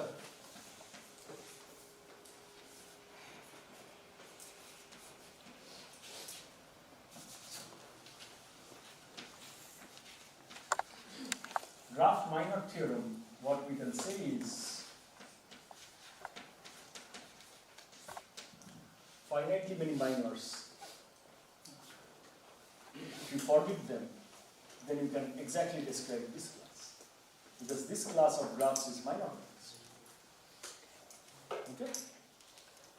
So that also means that you can recognize these class of graphs in cubic time. Well, cubic times whatever this finite number is. Sometimes this number is very, very big, as you could see. So, but there is an algorithm if you take this finite number as a constant or something. So, I think that is something I also wanted to say.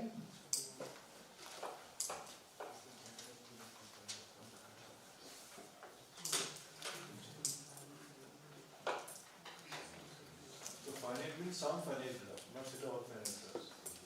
No, of course. So no, finite means there are finitely many elements here. So the set is finite. Finite set. Okay.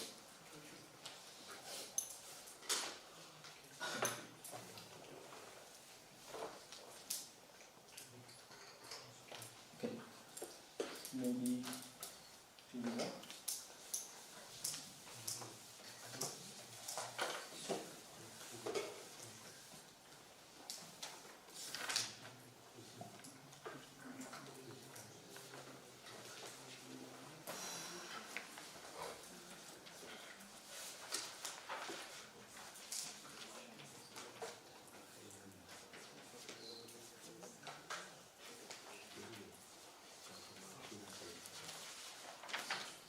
So treewidth of G less than equal to 1, G is a forest. I think this was one exercise, right? and it is if and only. Okay. Similar things. Treewidth of G less than equal to 2 if and only G is a partial 2-tree.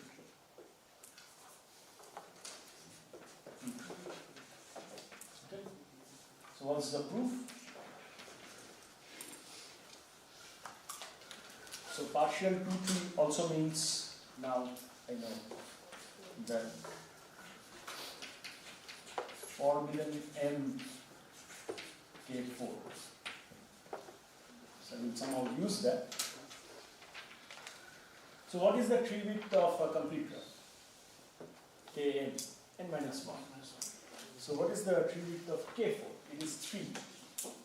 So of course K4 is not here. And if something have K4 as a minor, that thing's treewidth will be at least bigger than 3 or more, because of this one. So definitely it is K4 minor. So treewidth, treewidth less than equal to 2 must be K4 minor. And then I also have this one. This is equal to less than equal to 2 split sum of K3s. Right? I also have that. This I have proved. So K3 is treewidth 2. If you take click sum of 2 K3s, because of this, it remains 2. If you do it multiple times, it remains 2. You take subgraph, it remains 2. So 2 trees have treewidth 2, and partial 2 trees also have treewidth less than 1. So the other way. Okay?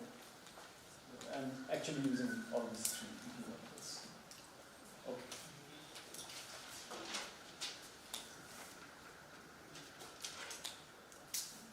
Yeah, I think I will just say one last thing and stop. But that is a bit different topic, but I wanted to state that anyways. So, until here, are you okay? I think I can wrap up in 7 minutes. So, any questions until now? Okay? Done.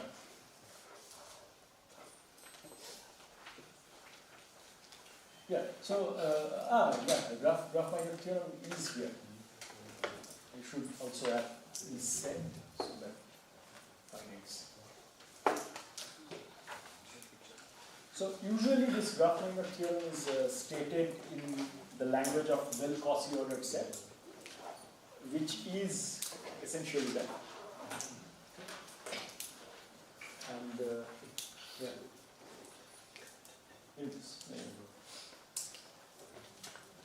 So what we did is we kind of said that these minors are important because one big reason is the Robertson-Seymour theorem and the algorithm associated to it, that you can calculate these things easily.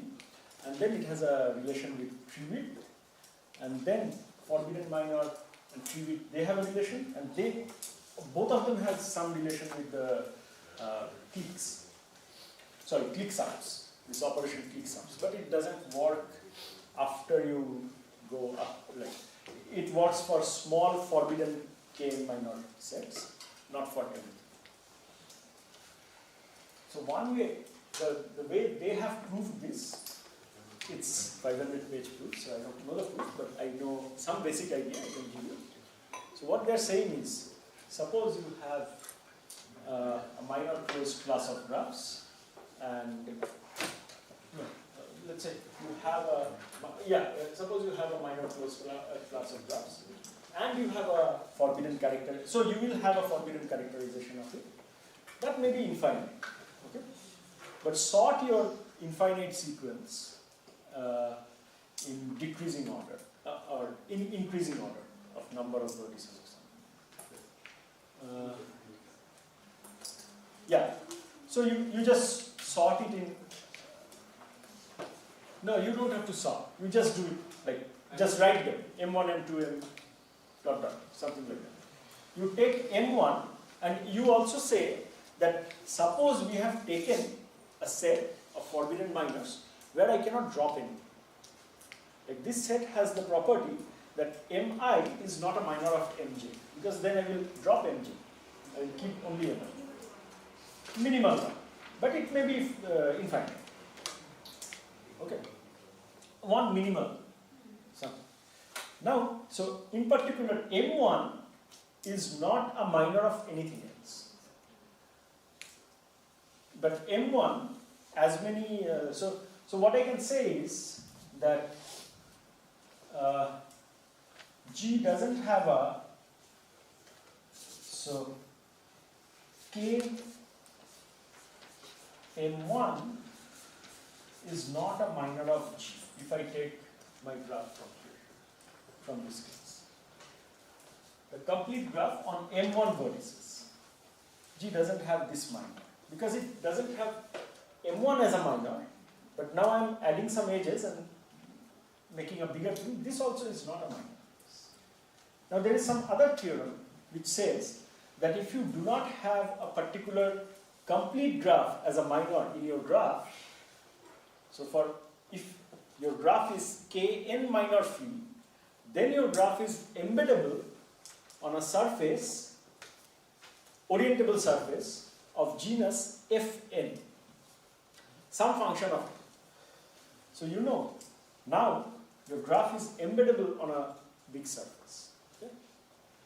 And What is mod M1? Hmm? What is mod M1? The number of vertices? number of vertices in M1. So now you embed it there, and then, so it's not exactly embeddable there, but it can be almost embedded there. Some vertices will be here and there, but that is also some finite number of vertices. That will join to your, so there is this surface where your graph is laid, but there are a few vertices hanging above in the sky, but from that you are connecting one part of the graph. These vertices are called apex vertices, and the part that you are connecting to has bounded tree. Okay? So somehow, and then there is a long story, so a big proof, but this is the idea how they kind of lay the basic foundation, and then they see that these things can always be described as some forbidden minors. A finite set of forbidden minors. So it's more or less this. It's a bit vague because I don't know the proof. You know, everywhere I see these ideas, and from there I have made my own idea to give you some kind of a vague idea. Okay. Okay. Now the last thing. I will erase all of this, and we will go to the next.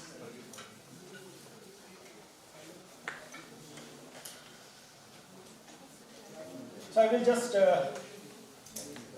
state some theorem and say that it's good. That's all. And usually to state this theorem, I need to explain two definitions. One of them you know, the more difficult one.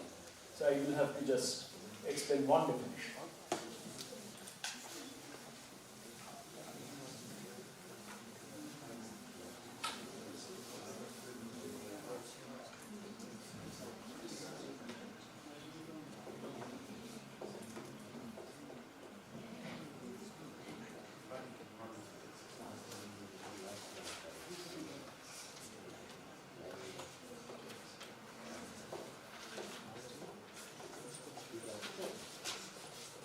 G is planar implies there exists H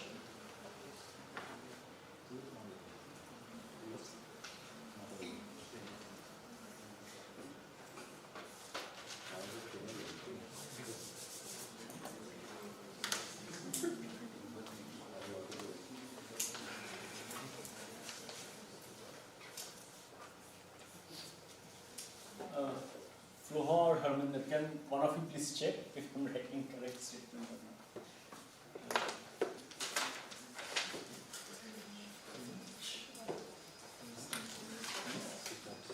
Especially this planar, yeah, it has to be.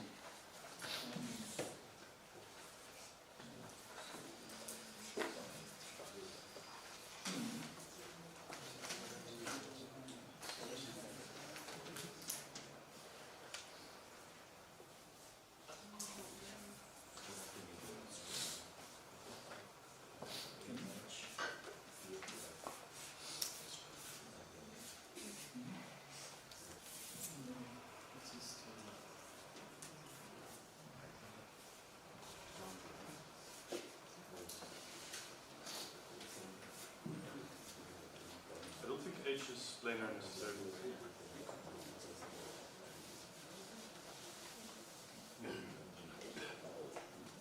Yeah, that's what my problem is.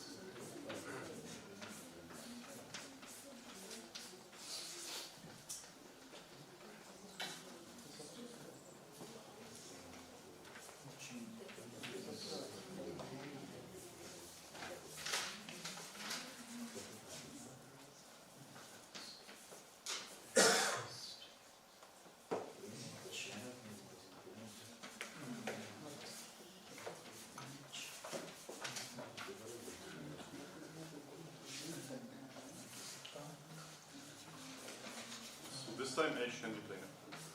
This time H is Yeah. planar.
Okay, so this symbol is for strong product of graphs.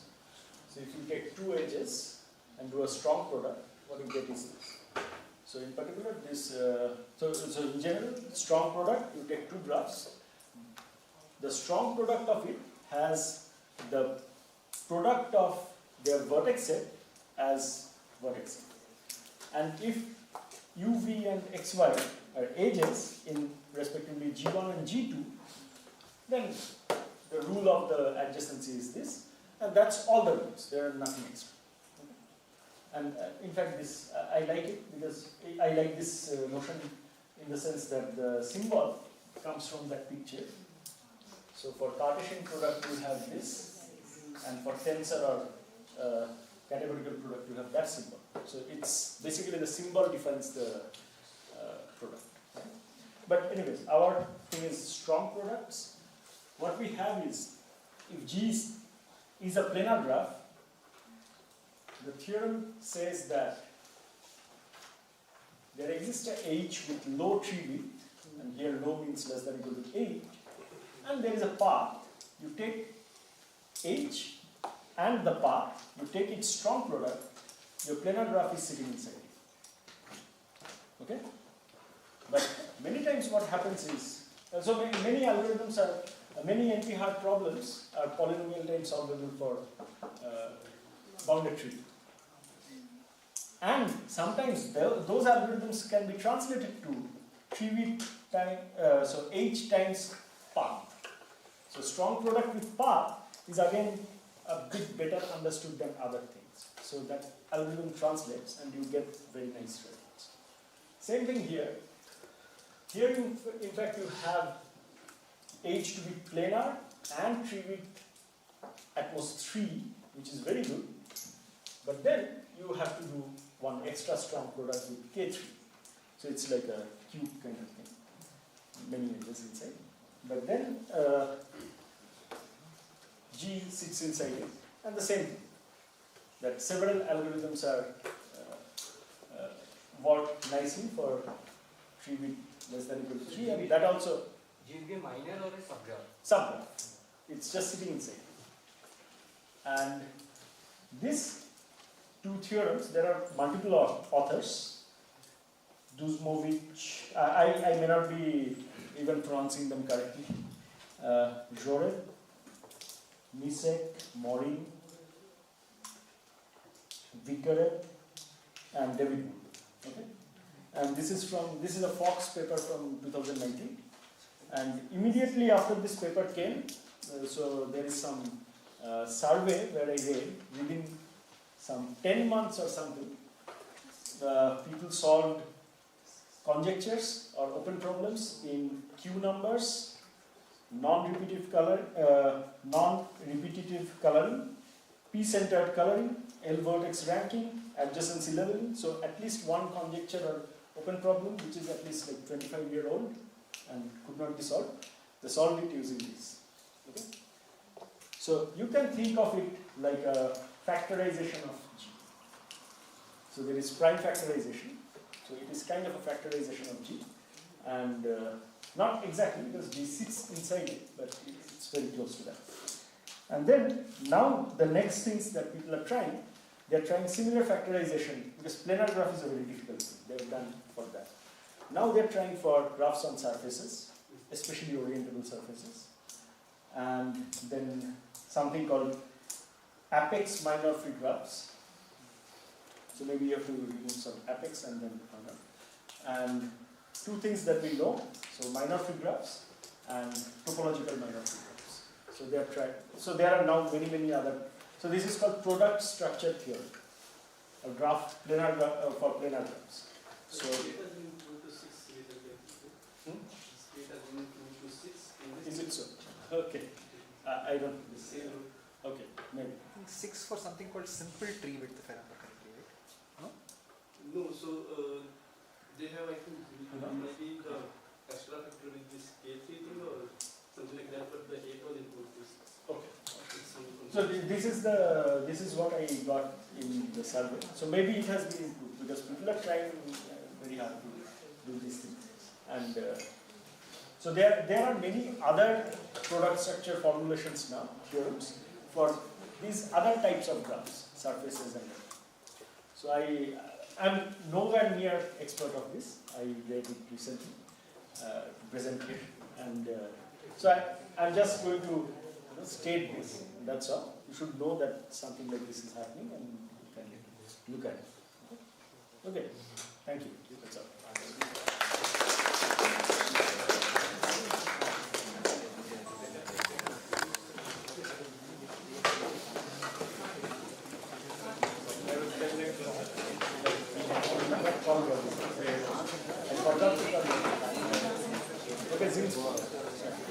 So please stay back. Let us take a picture together because some of you may be leaving today. You can take it. Actually, you can take a picture. No video, sir. Only mobile, sir. हाँ mobile है मतलब mobile से ही लेना है हाँ इसलिए कुछ इसमें तो आता नहीं है